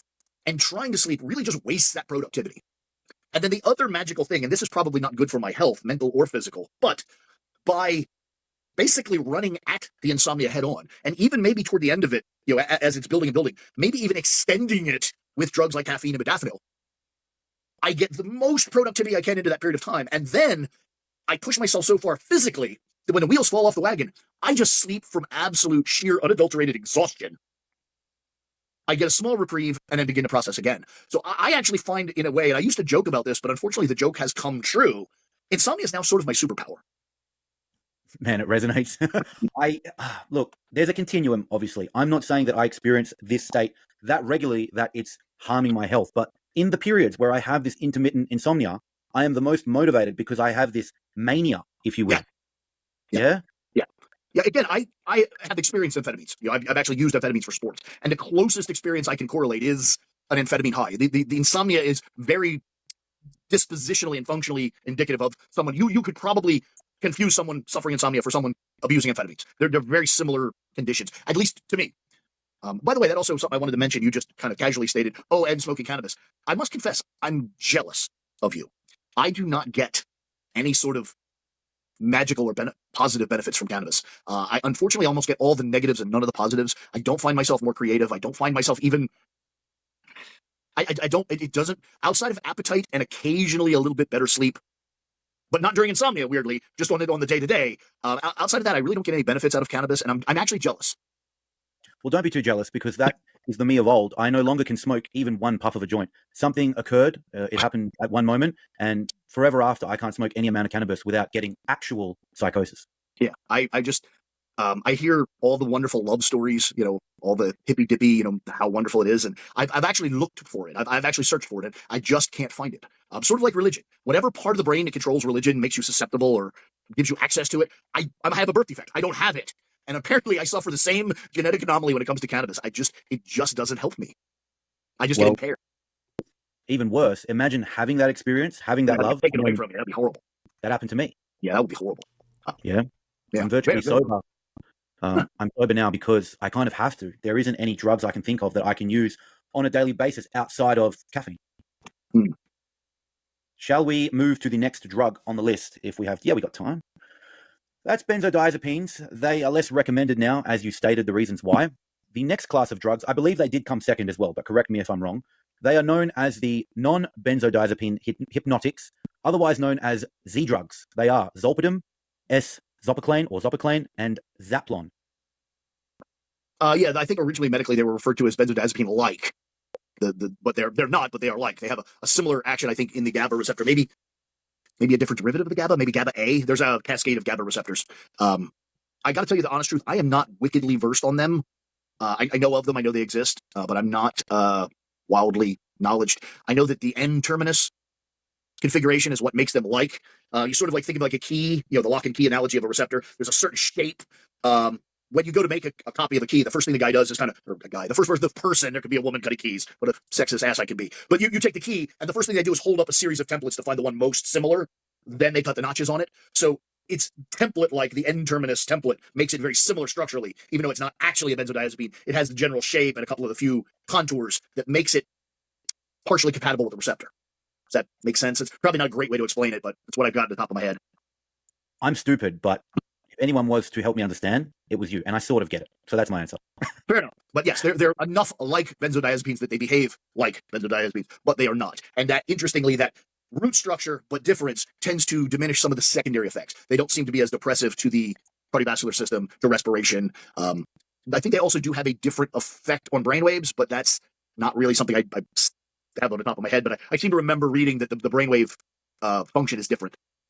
Yeah, I do have some comments on the comparisons between benzodiazepines and the Z-class drugs, because I did a bit of research prior to the podcast. And, I'm no expert, but I'm well-versed enough to be able to interpret a study paper in the sense of the real-world applications or the conclusions. And it does seem that the Z-drugs and the benzodiazepines, despite having different mechanism of actions or slightly different mechanism of actions, the actual outcome for patients seems comparable when adjusted for dose and when they rotate between different options. So what I mean by that is maybe Xanax doesn't work for you, temazepam does, or Ativan does, and the same with the Z-class drugs. So they both give comparable outcomes, and unfortunately, both of them are they're not recommended long term because of the side effects. Put it that way. Absolutely. I believe there's a slightly higher risk of depression with Z drugs than the original native benzodiazepines and GABA specifically. Other than that, I'm not aware of. I'm not somebody. I haven't studied this shit since university days, so threatening 30 years at this point. So this is not fresh in my mind. This is older stuff. I'm actually scrolling through some notes I have. Yeah, I think there's a slightly higher risk of. I think originally it cropped up in reported suicides. So there's a slightly higher risk of depression with Z-class drugs, possibly because most of them are a little longer acting. I think they carry over into waking hours longer. I think I know why. Yeah, but by all means.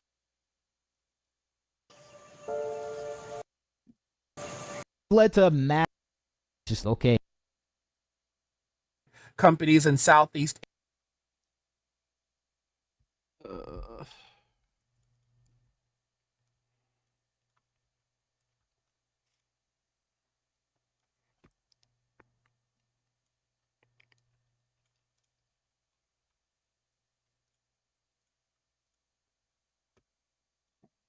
Damn it.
Seriously though, what happened to these SJWs being loving and tolerant?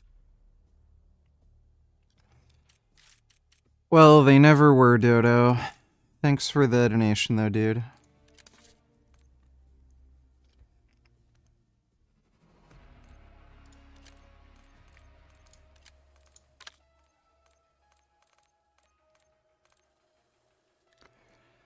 I don't really want to play any other fucking modes aside from Team Deathmatch because the maps suck for domination and hardpoint and shit. Like it's impossible to play the game mode. You just get shot in the back constantly. Like when you play objective, you can't even get to the objective because you just get shot in the back, and then you have to play like Team Deathmatch basically and ignore the objective. Like you just can't win. Stego, donate $2. I'm debating tomorrow. I need arguments that tigers can be vegan. I can't appeal to emotion. It's not an argument. Help me. Also, you look tired. What does it say? $1 sit up. Give me 2. You scammed me last time. Jackass acting like Hassan. Stop scam. Your fan. Help me debate.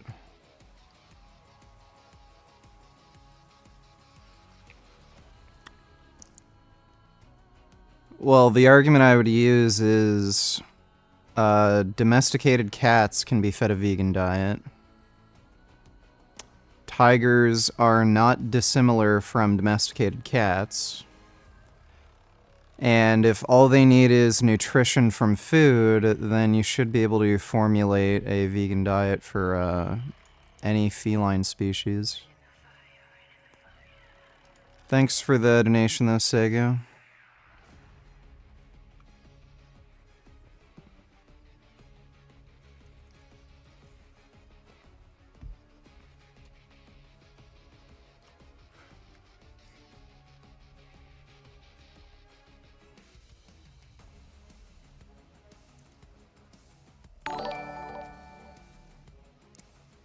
I guess you're right, these were the same people who called people fatphobic for not dating a fat person and transphobic for just misgendering someone.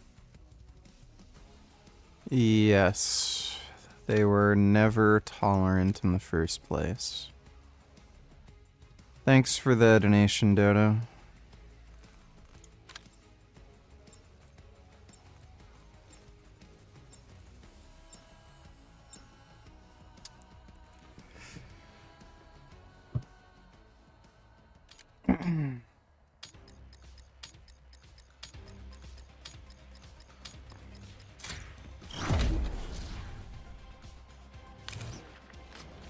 We've claimed the advantage, now hold it.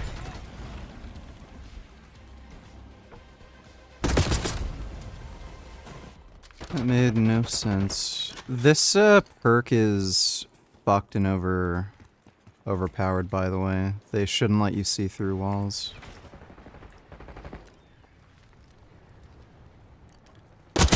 Hostile gone.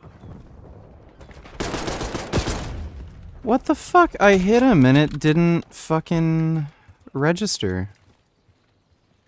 That's some bullshit.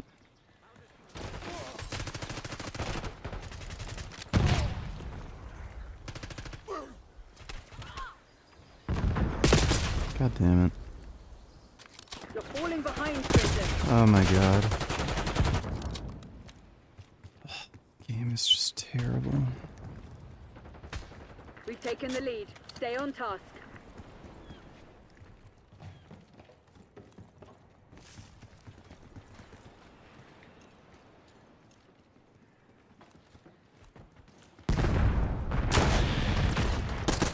Yeah, and there we go.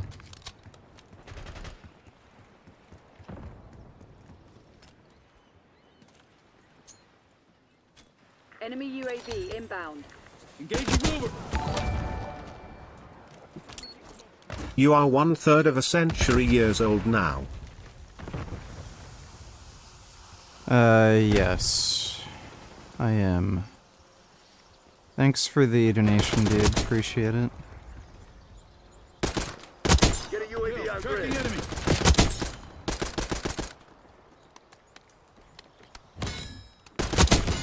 Gotta start somewhere.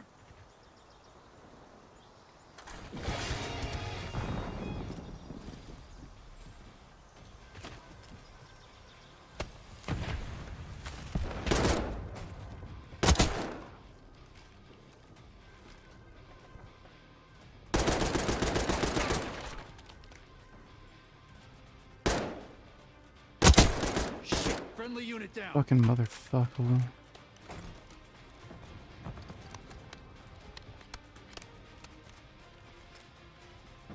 Enemy care package above.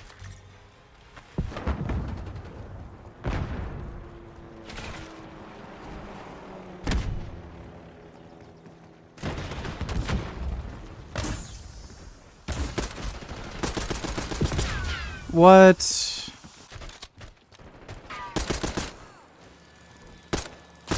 Trophy system See how stupid this perk is? Like, it... And that kind of explains why people know where you are before you turn the corner. They can just see you when they spawn, and then they get a free kill. It's fucking lame. Damn it, oh my god! It's so fucking dumb.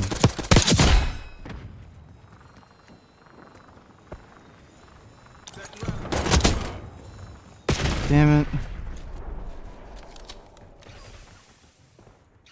Hostile UAV established overhead.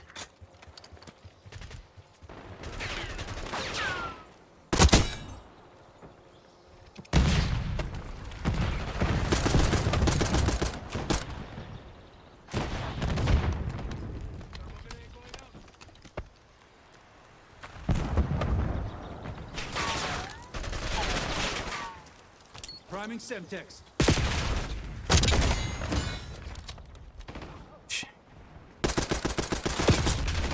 And I knew he was literally gonna be there, but he just didn't die. Apparently, bullets just don't work on some people. Yay! Yeah. That all makes perfect sense.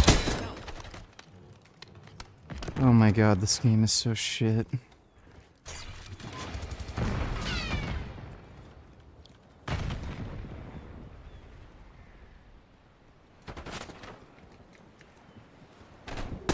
Hold the line, Crimson. This is ours to lose. Target appears hostile. Fuck.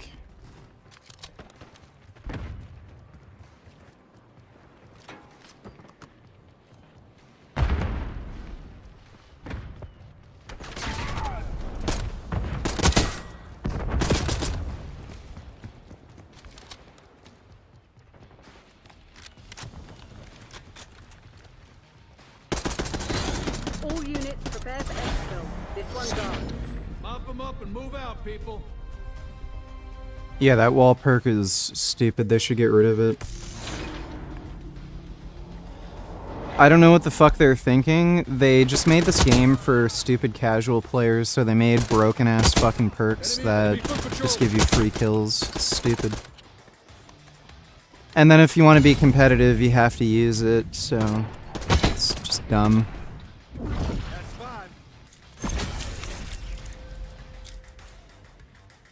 Yeah, they literally give you temporary fucking wall hacks.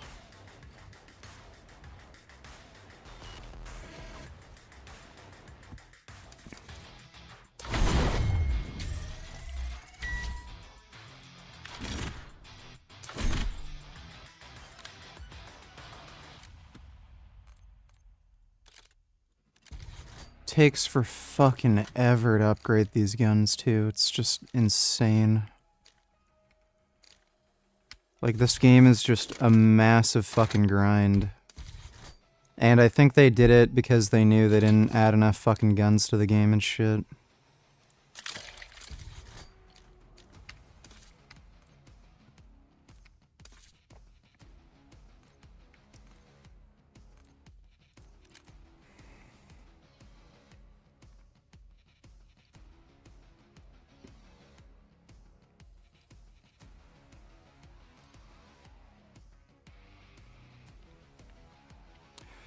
This is by far the worst map in the game, by the way. This map is pure fucking cancer AIDS.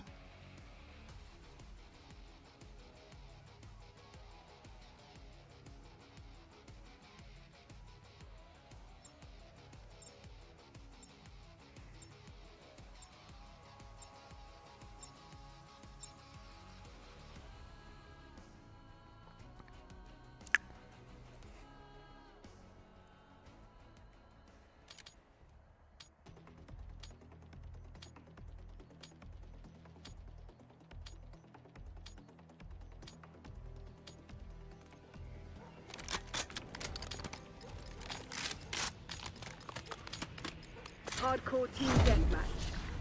Eliminate the enemy. UKIA.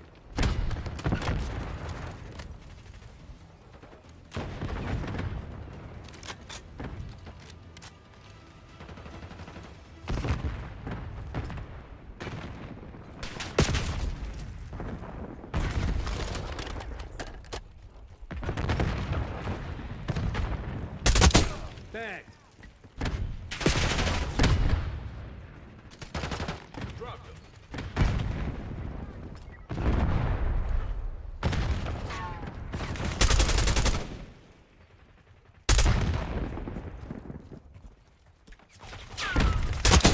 Move up. Marksman is down. That's good.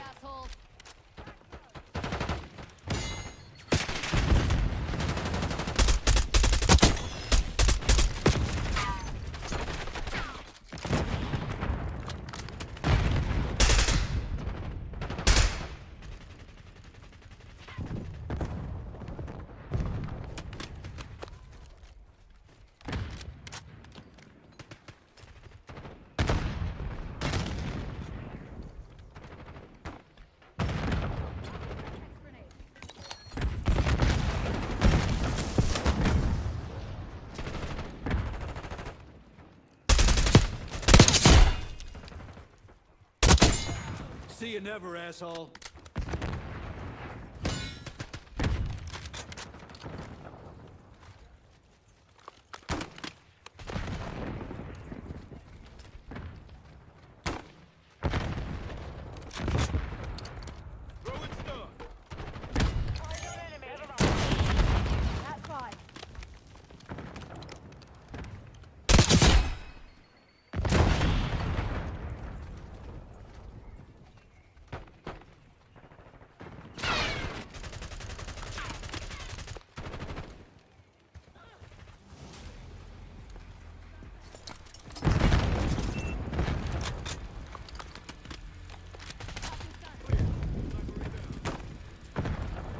Got contact.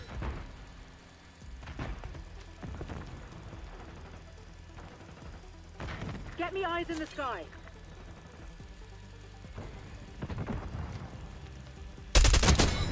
Five of them. Of course. Uh-huh. Tackle. Yep. No care package on my location.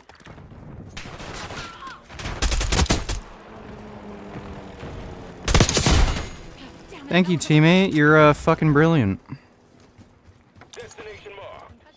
Literally shoots me after I fucking killed the guy. Tackle. Gray requesting CUAV.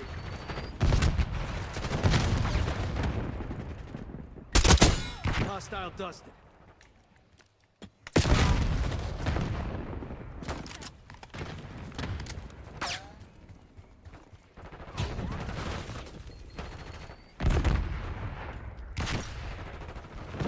That's more like it.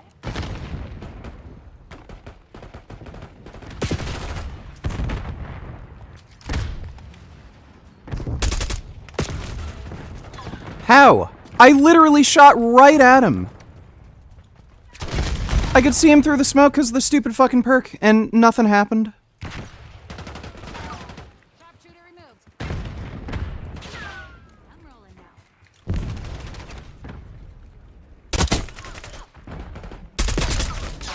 Oh my god.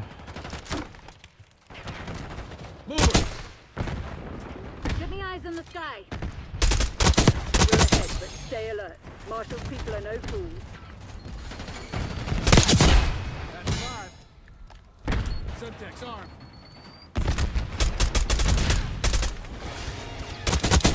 Clean kill. You Area thought this was pacified. over? Move to the LZ. Helo's on the way. Good fight, Crimson. Mission success.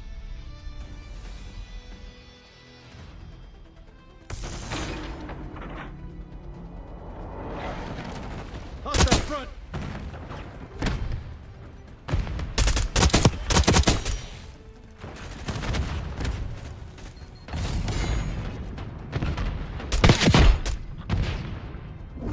Gotta start somewhere.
Joey.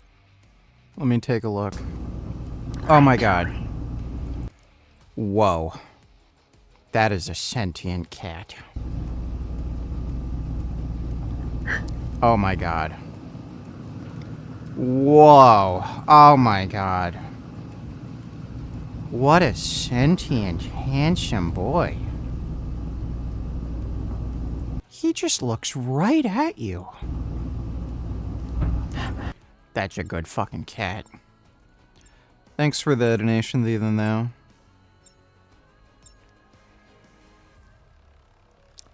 Oh, the game still sucks. I'm gonna try a new gun I unlocked, though. It's probably gonna be shit, just like every other fucking gun in the game.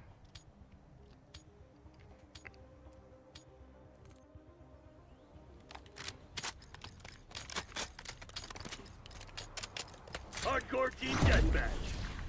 Remind those This is one of these stupid burst rifles. we got the lead. Now hold it. Yeah. I don't have high hopes for this. You've fallen behind.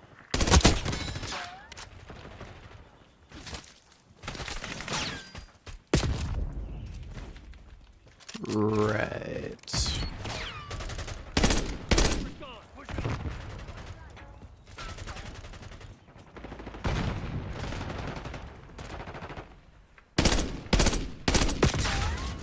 What, like, the hit detection in this game is just baffling.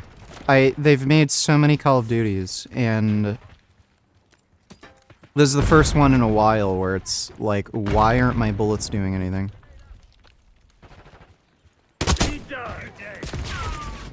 Great.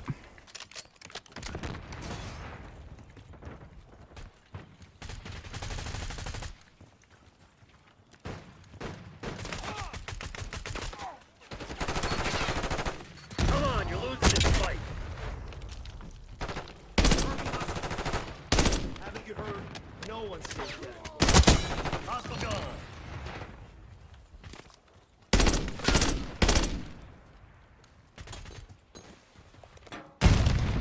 This shit ain't working. We've lost the advantage.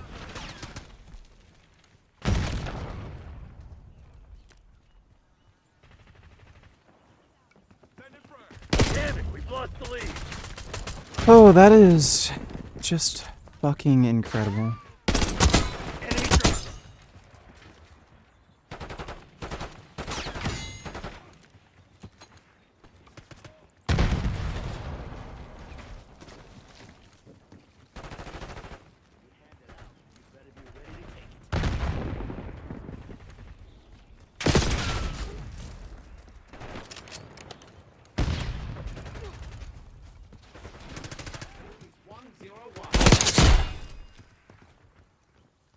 Enemy UAV inbound.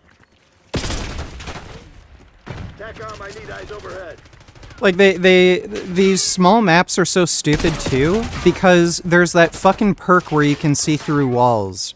So they'll spawn right next to you, and then they know exactly where you are, and then they can shoot you through a fucking wall. It's so broken and stupid.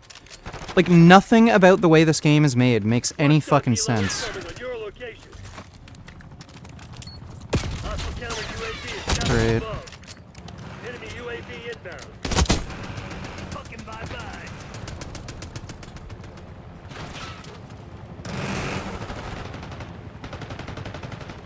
Take out that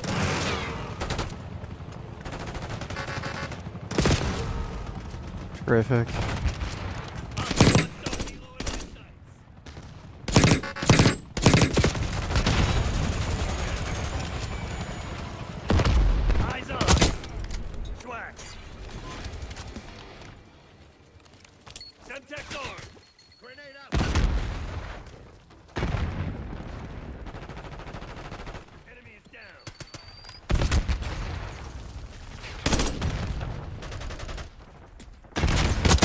No more sniper. Move.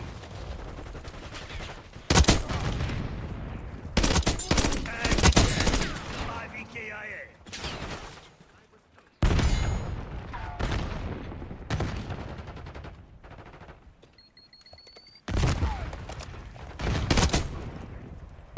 Backup's not coming. You want to get out of this alive? Better step up. Sniper's gone. Push up. Target eliminated. Damn it!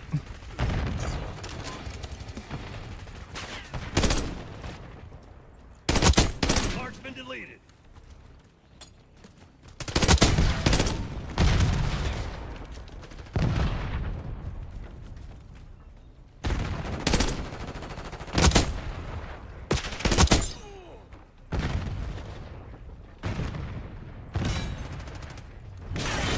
They're the CIA. You think they were just gonna let you walk all over them? Fucking foobar. Now pack it up.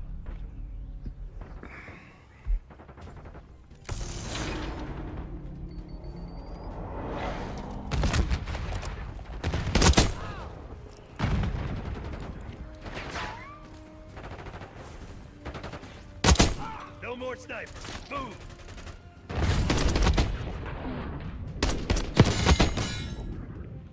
Right down.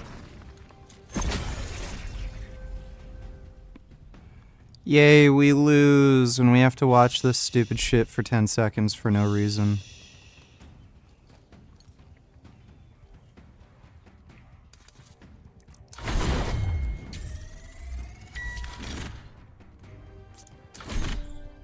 Got a vertical foregrip, and oh my god. Okay.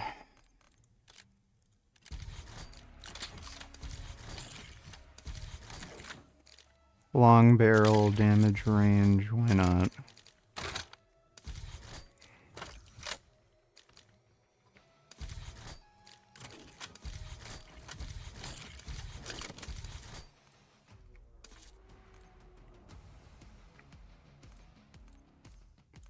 I like subsonic.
Hardcore team deathmatch. Neutralize all threats. Nice. We're pulling ahead.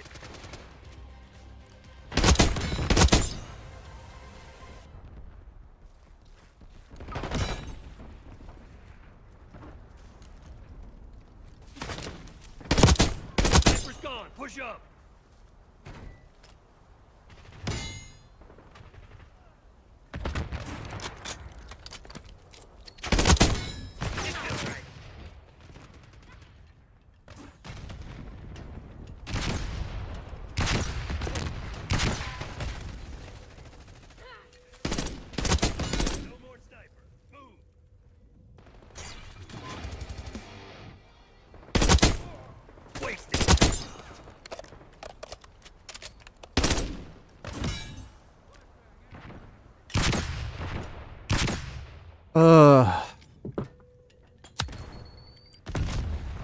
Like...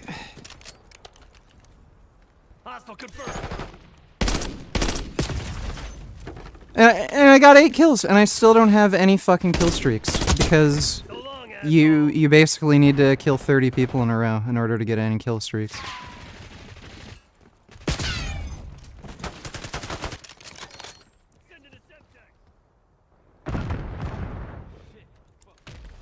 I would have been able to get a Wilson in the previous game.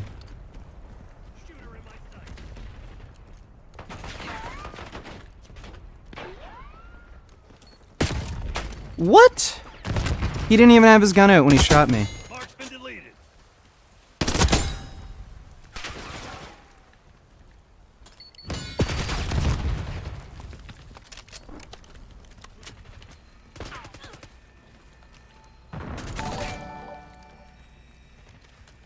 May Israel carpet bomb Gaza. I mean, I don't think they have to do that, but they are cleaning up Hamas, that's for damn sure. Thanks for the... Wow. Thanks for the donation, Johnny Bravo.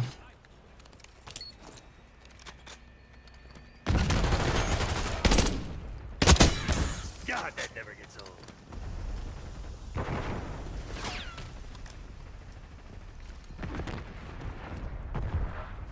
Marking target location.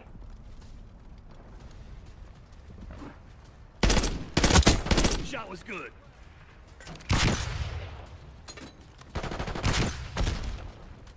Okay, like, actually fuck yourself.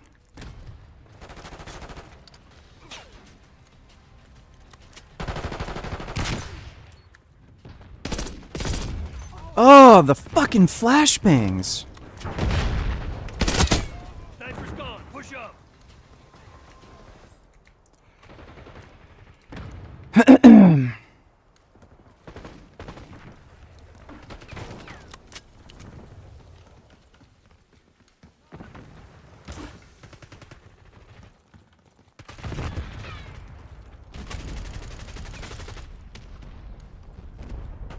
Send it stun.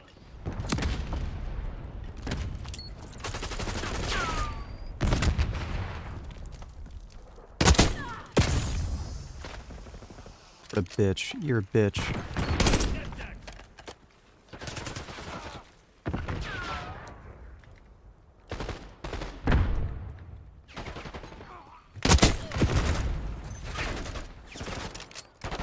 Hostile gone.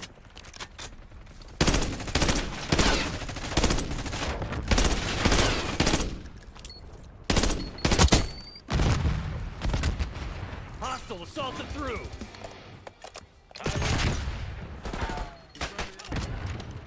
We have the edge, but don't get cocky. This shit ain't over. Hostile RCXD in your AO. PID.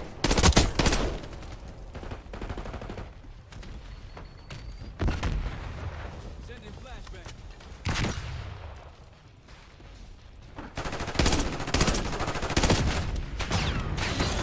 CIA's a bunch of proud bastards. They won't forget this.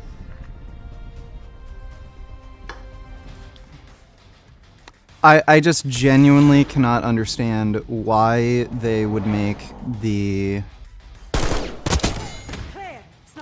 score streaks so insanely, ridiculously, fucking unfathomably high.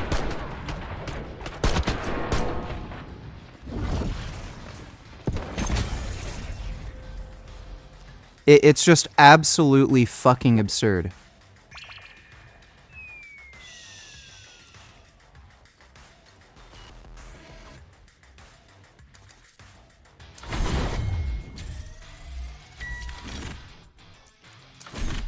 I got a red dot for the AK. Don't know if I want this particular red dot. 2.5x. Yeah, I'll wait until I unlock something else.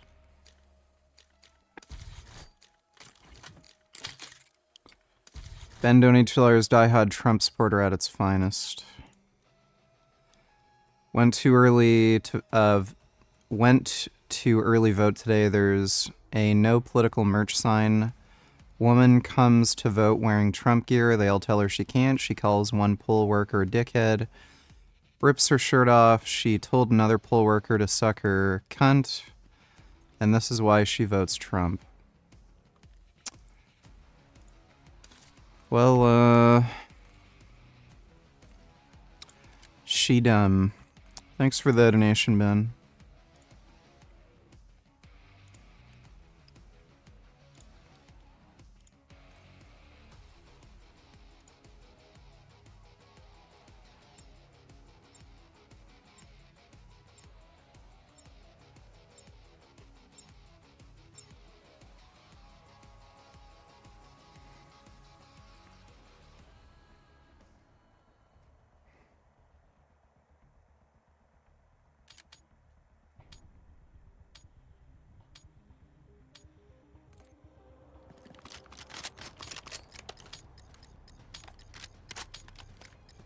Hardcore team deathmatch. Neutralize all threats. Taking a shot.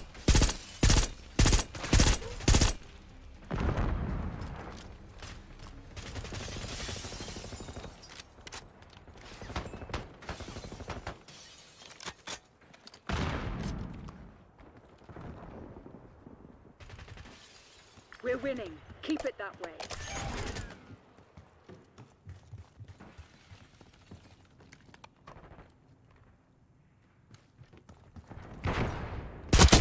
Tango for...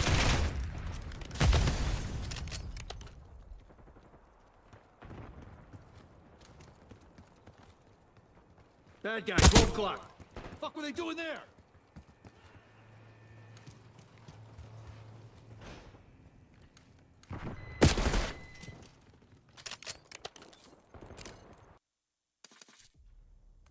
I'm not playing with a fucking loser like that.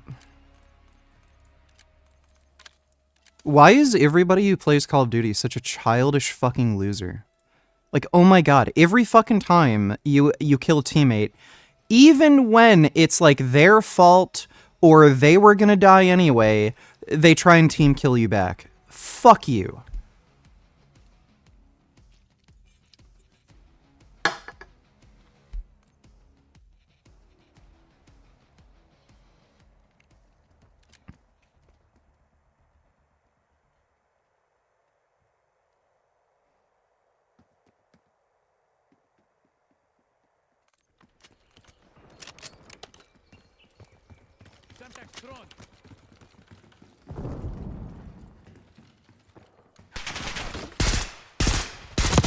No more sniper. Move. Hostile UAV established overhead.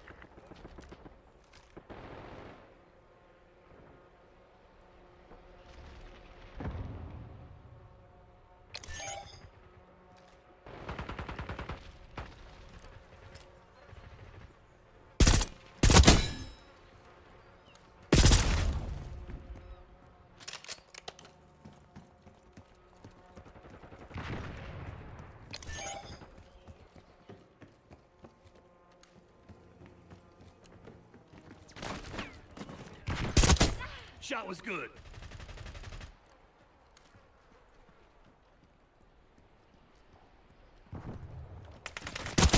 No more sniper. Move.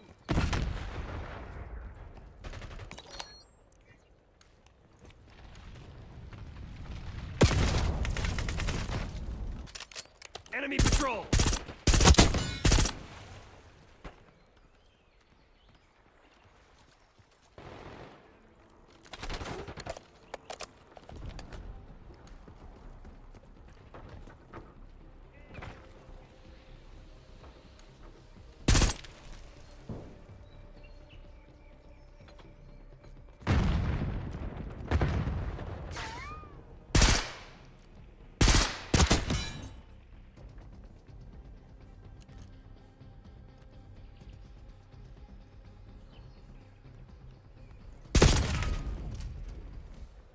Yep.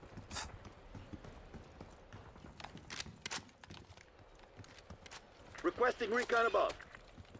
Enemy CUAV inbound. They just spawn everybody behind you and... whatever.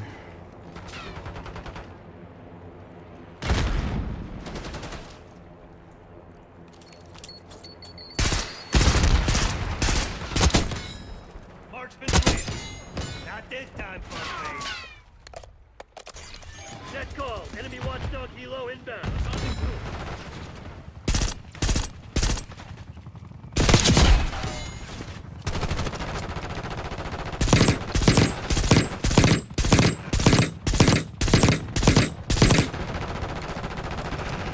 Like, it really makes me think that there has to be a lot of fucking hackers in this game.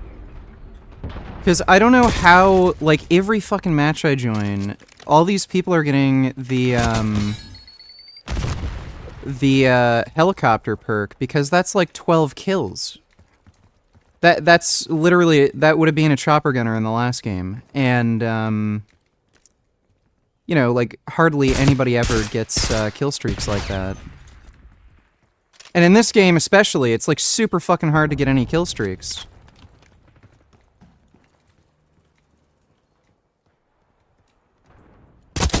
Hostile gone.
What the fuck's going on out there?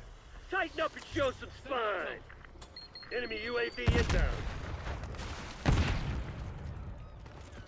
Stun out. Fucking bye-bye. I don't believe in bad luck. Whoopee fucking diddly do. Those Crimson assholes really know how to fight.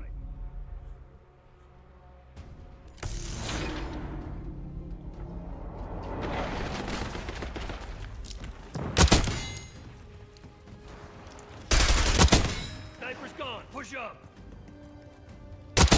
Enemy is down.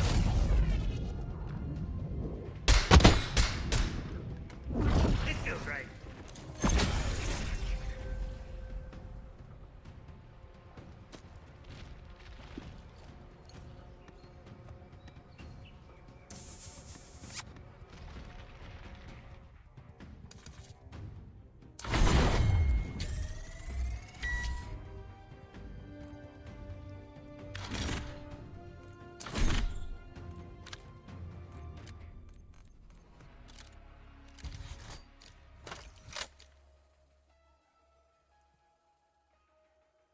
So weird. It says increase bullet velocity, but like, what the fuck does that actually mean? Like, it doesn't specify whether or not it does more damage at longer range.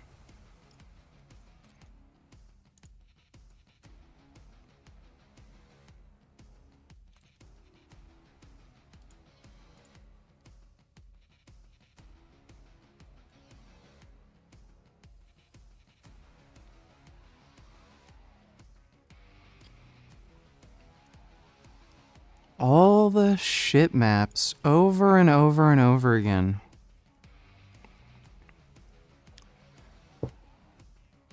Like you never get to play like the few good maps like Scud. It's always the fucking small shit maps.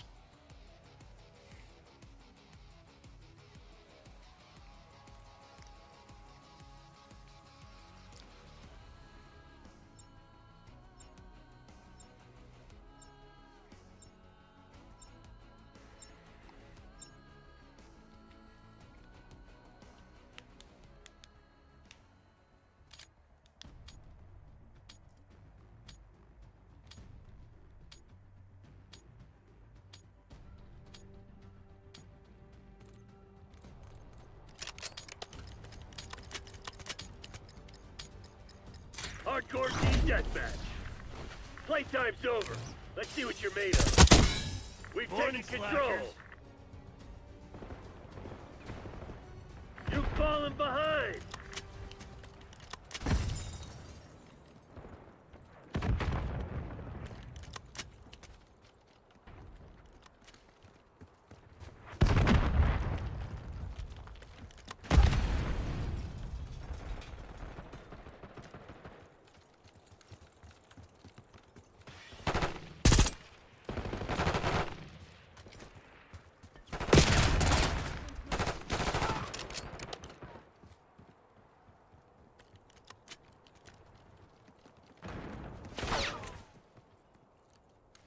One thrown.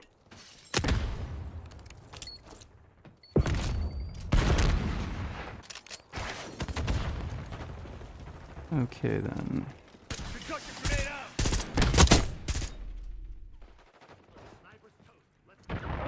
Got contact. Damn it, we've lost the lead. What was that? Deploying Archangel. 2 bursts and just nothing happens.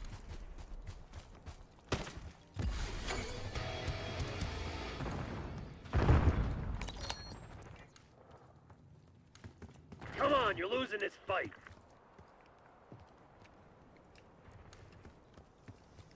We got the lead. Now hold it. Oh my god.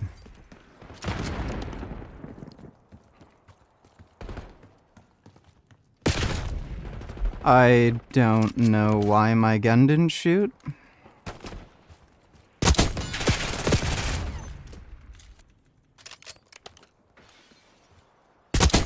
Center mass.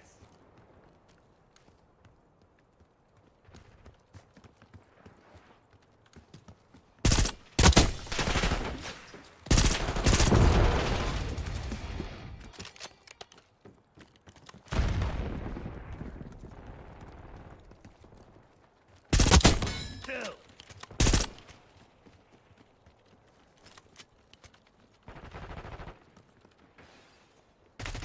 Tango removed.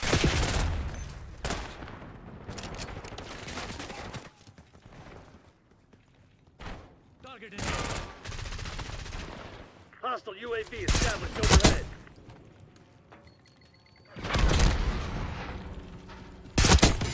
God, that never gets old. What in the fuck?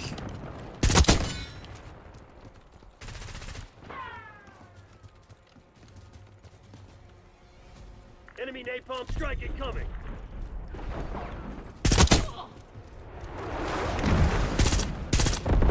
Single shooter. UAV inbound. No more sniper. Move. Form upset. You dead. Lead dart. Prime and Semtex. Of course.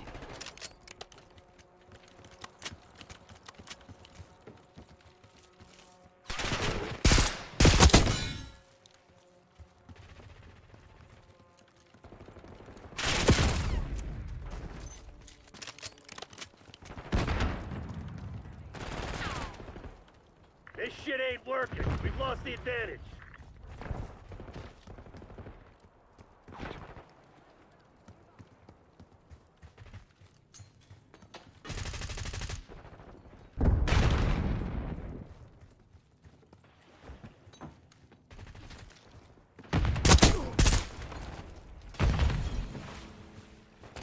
Grenade out.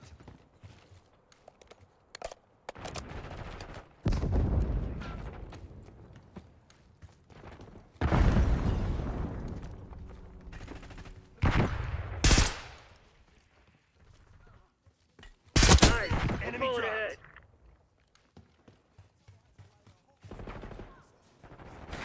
Come on, you're losing this fight.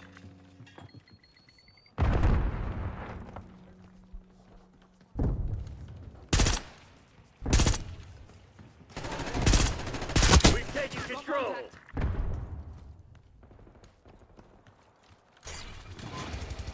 You've fallen behind. There's a spy in our ranks. Watch your six. Enemy trophy system disrupted.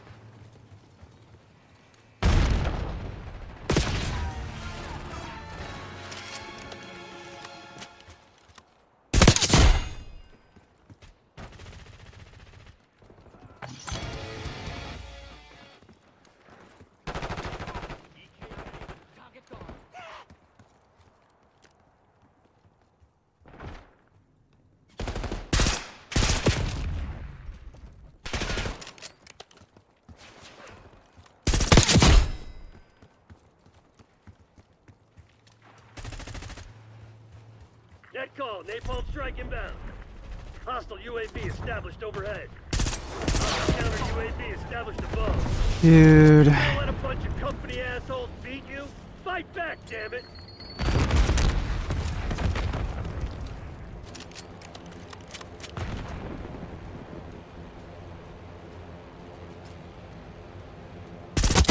No more sniper. Move! RTB, Black Ops. We need to have a fucking conversation. Yeah, it's crossplay. That's why there's so many fucking hackers on fucking console.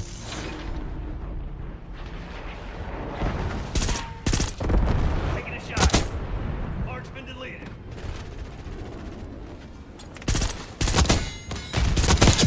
Warm up set.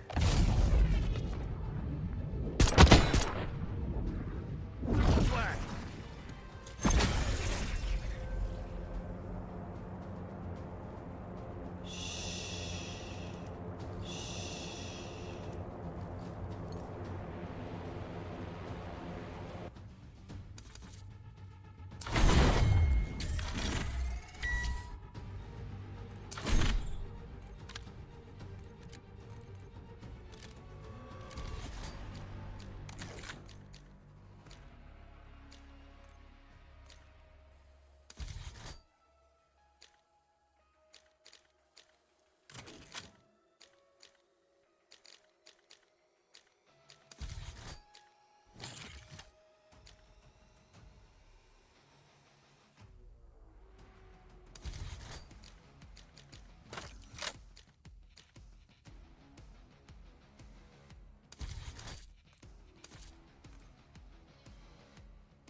Oh my god. Why would people not vote for Subsonic? That's probably the best map in the game. Yeah, let's play Payback, the shit map. Everyone's a fucking retarded child, dude. Oh, thank god.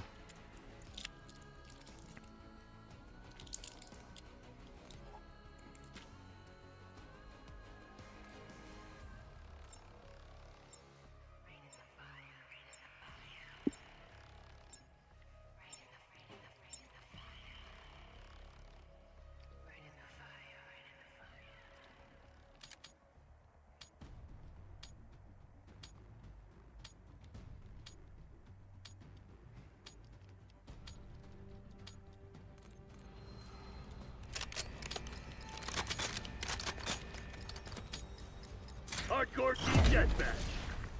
Green light. Go, go, go. We got the lead. Now hold it. Damn it, we've lost the lead.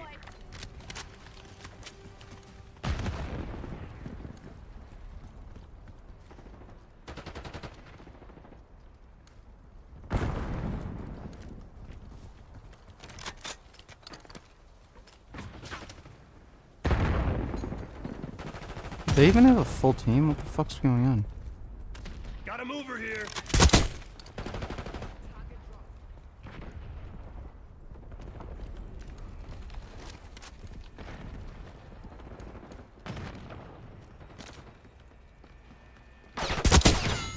We've taken control.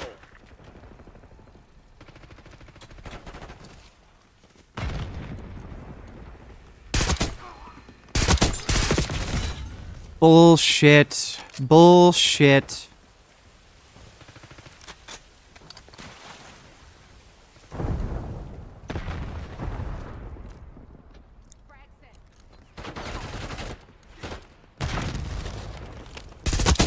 Tagged and tagged.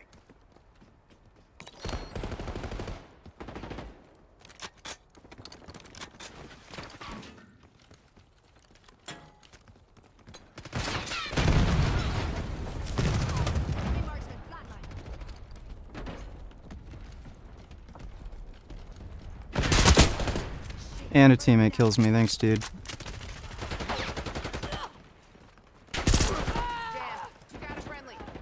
Want to explain that?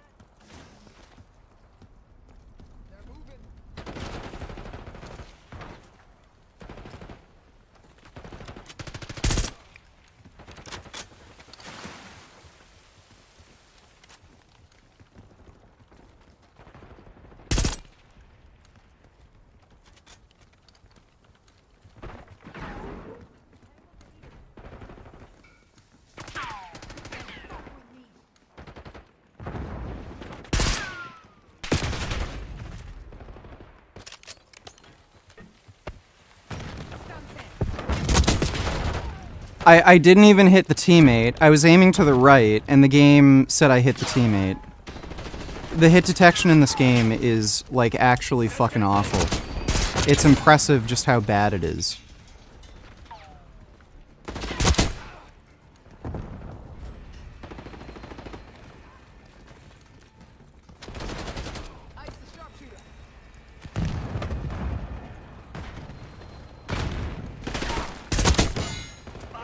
Damn it.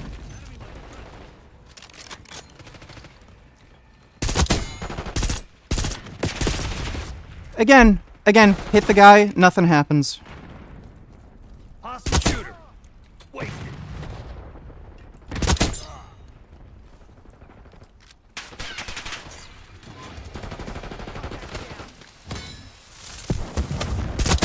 Sniper's gone. Push up. Hey, dumbass. Later, shithead. Warm up set.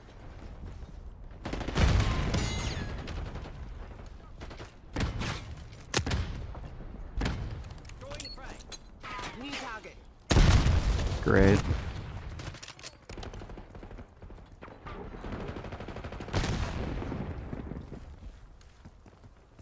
And the game's lagging like crazy now. Hostile plant and spring mine. No more sniper. Yeah, this game is lagging fucking bad.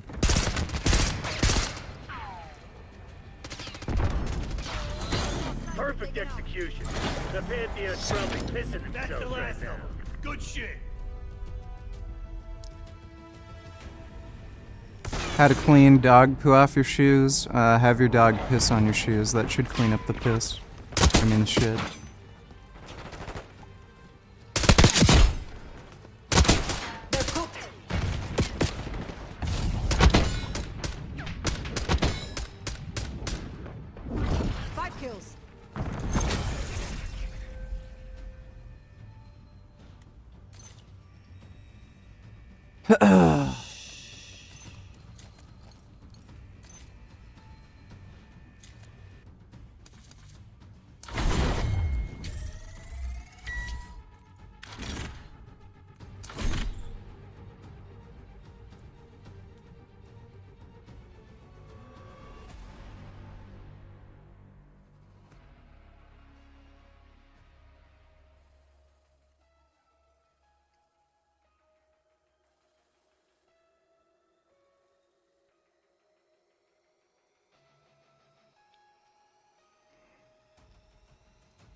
No, you are not banned.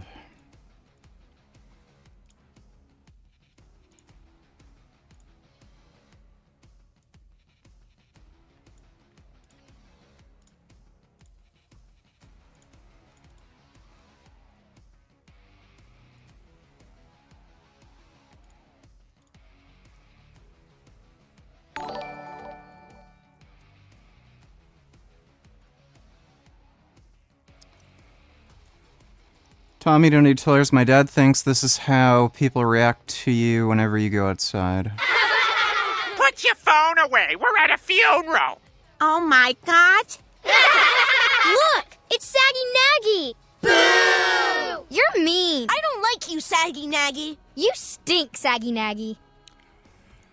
That is not how people react to me when I'm out in public. Thanks for the donation, though, Tommy.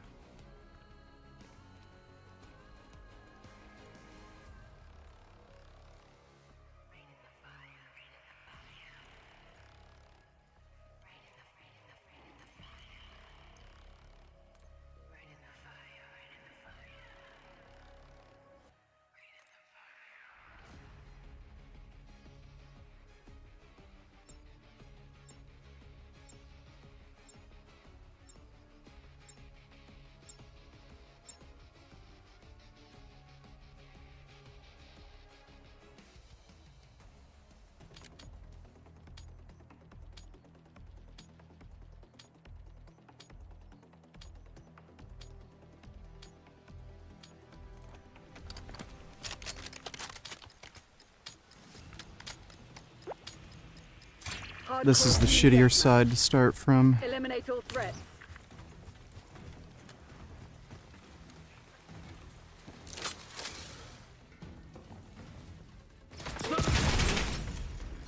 Yeah, sure.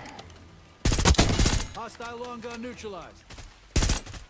Died before they heard the shot.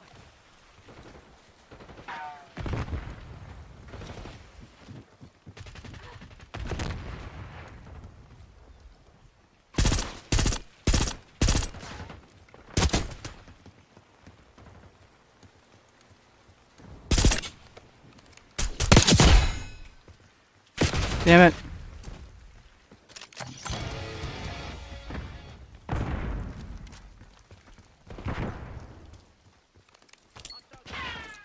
Sending sick. How the fuck? The lead is ours.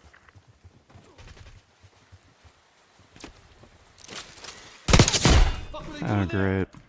5 of them. I killed a teammate.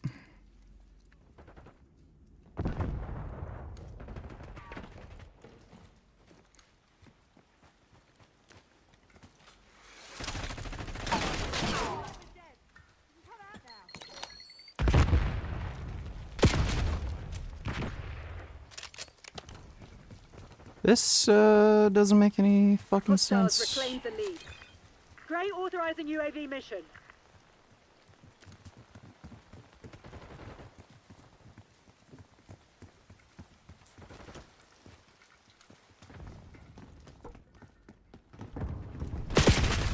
Oh my god!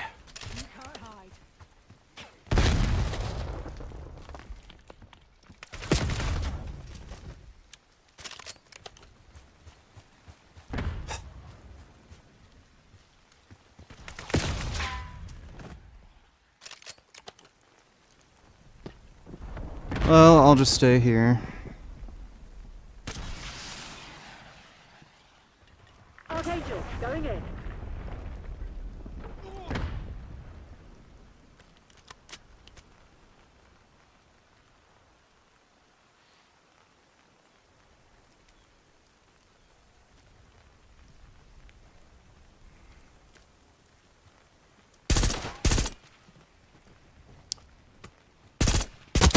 Smoked them.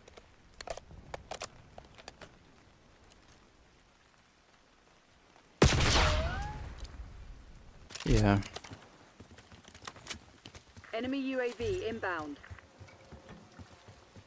And that's why the wall hack perk is so fucking brilliant.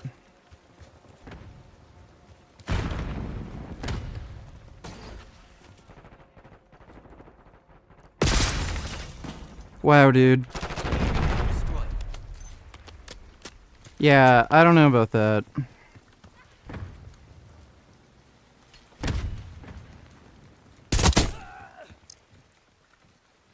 Net call, napalm strike inbound.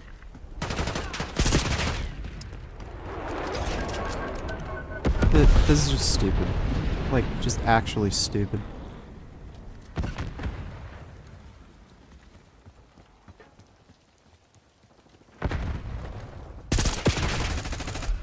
Yep, and makes it especially good that when you shoot people, nothing happens.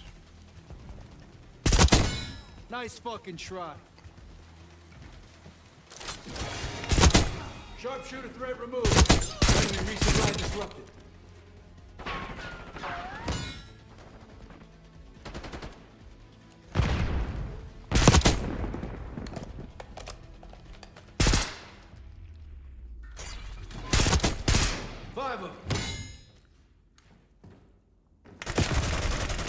That's great.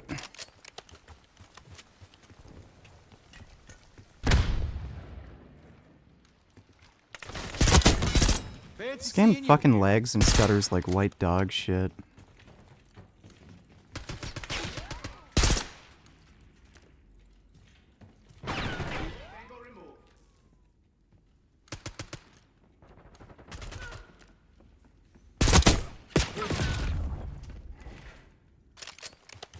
What do I think about Soylent? Eat whatever the fuck you want. You want to eat Soylent, eat Soylent.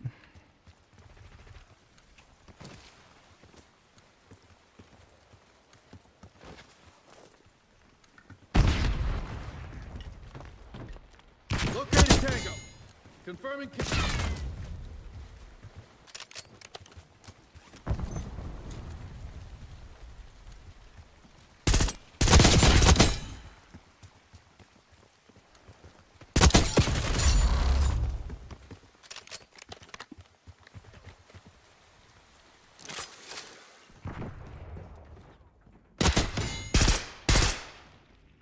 TACOM, requesting recon overhead. Move up, marksman is down.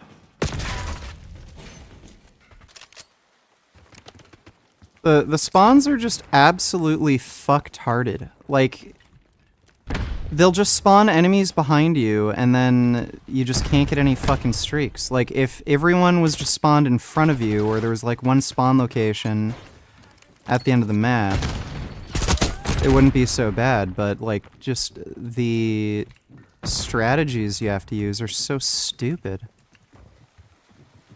Enemy RCXD detected. Yeah, sure.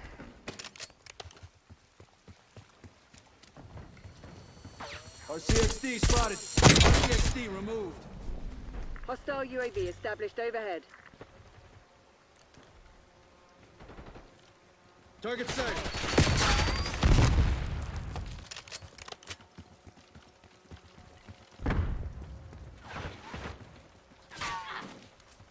Eyes on enemy.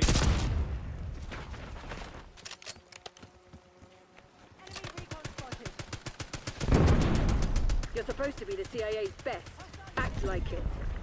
Enemy napalm strike incoming. Whatever, we lose. 4 kills left. Just die.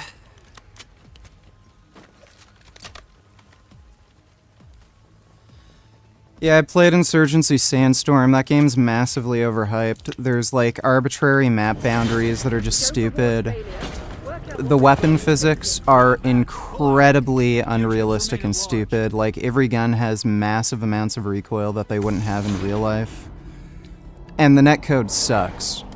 Like, they try to make the, like, Insurgency Sandstorm seem like this hardcore, realistic game. But then the netcode is so bad, somebody can be, like, standing right in front of you. You can just unload a machine gun in their face. And then they'll teleport, like, 10 feet away and kill you. Like, it's just a joke. Insurgency sucks dick.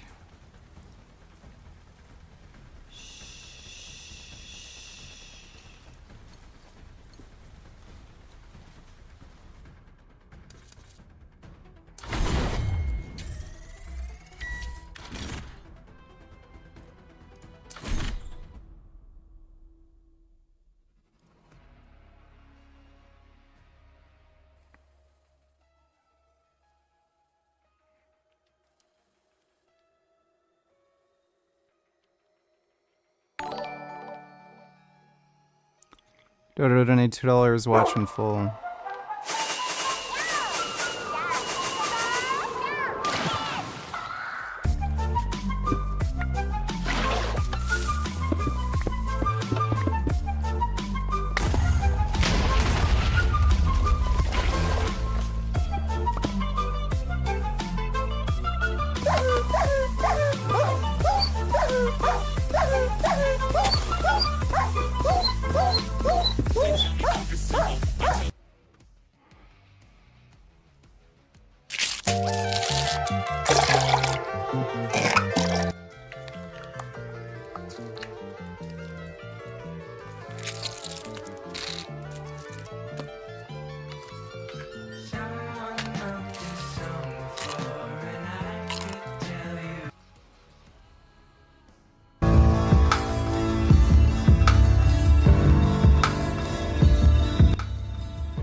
Okay, Life is Strange, double exposure releases in 3 days. Play it. I'll probably play it.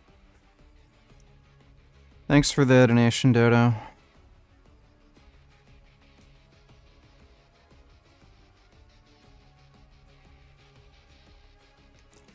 Valorant sucks. It's a stupid candy shooter.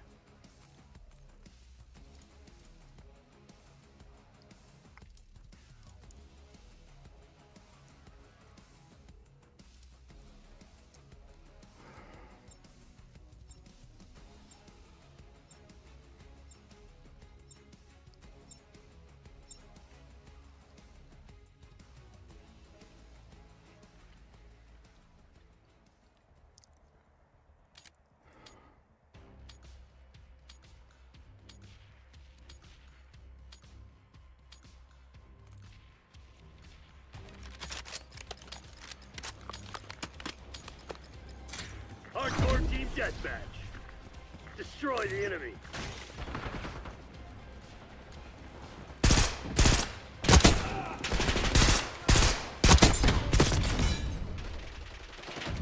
Here we go.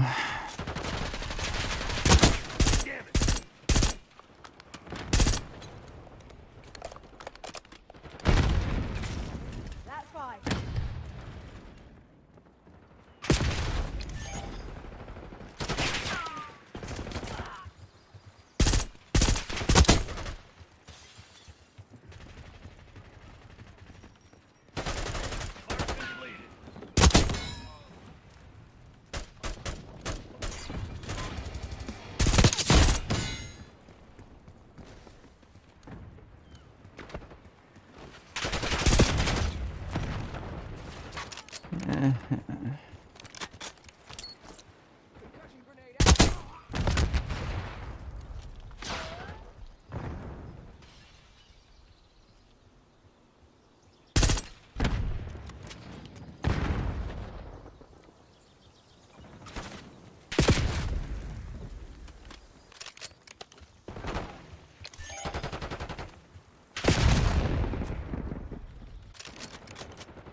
Hostile 12.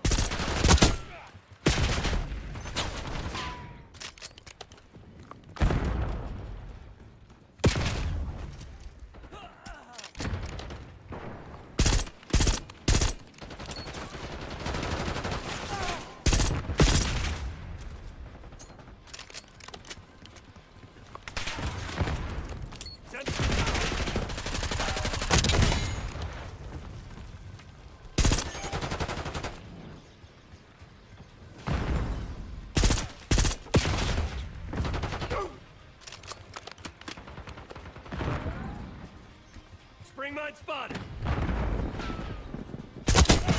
Not this time, fuckface.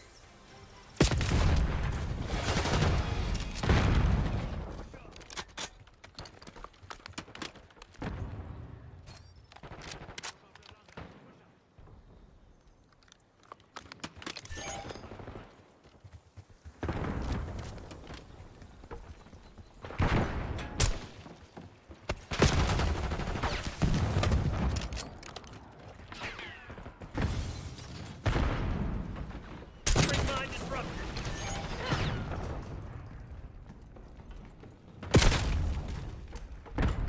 No, I...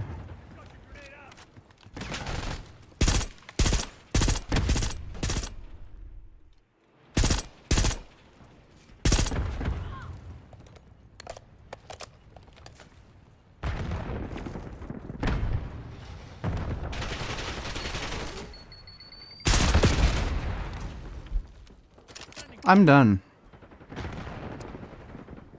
Point blank, right in front of the person, not a single bullet hit.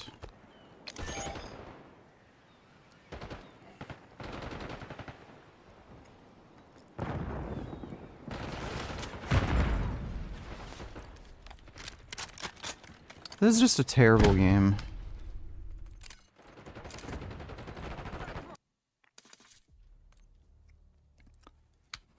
Just terrible.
Alright, I'm just gonna go relax in bed and watch some movies or something.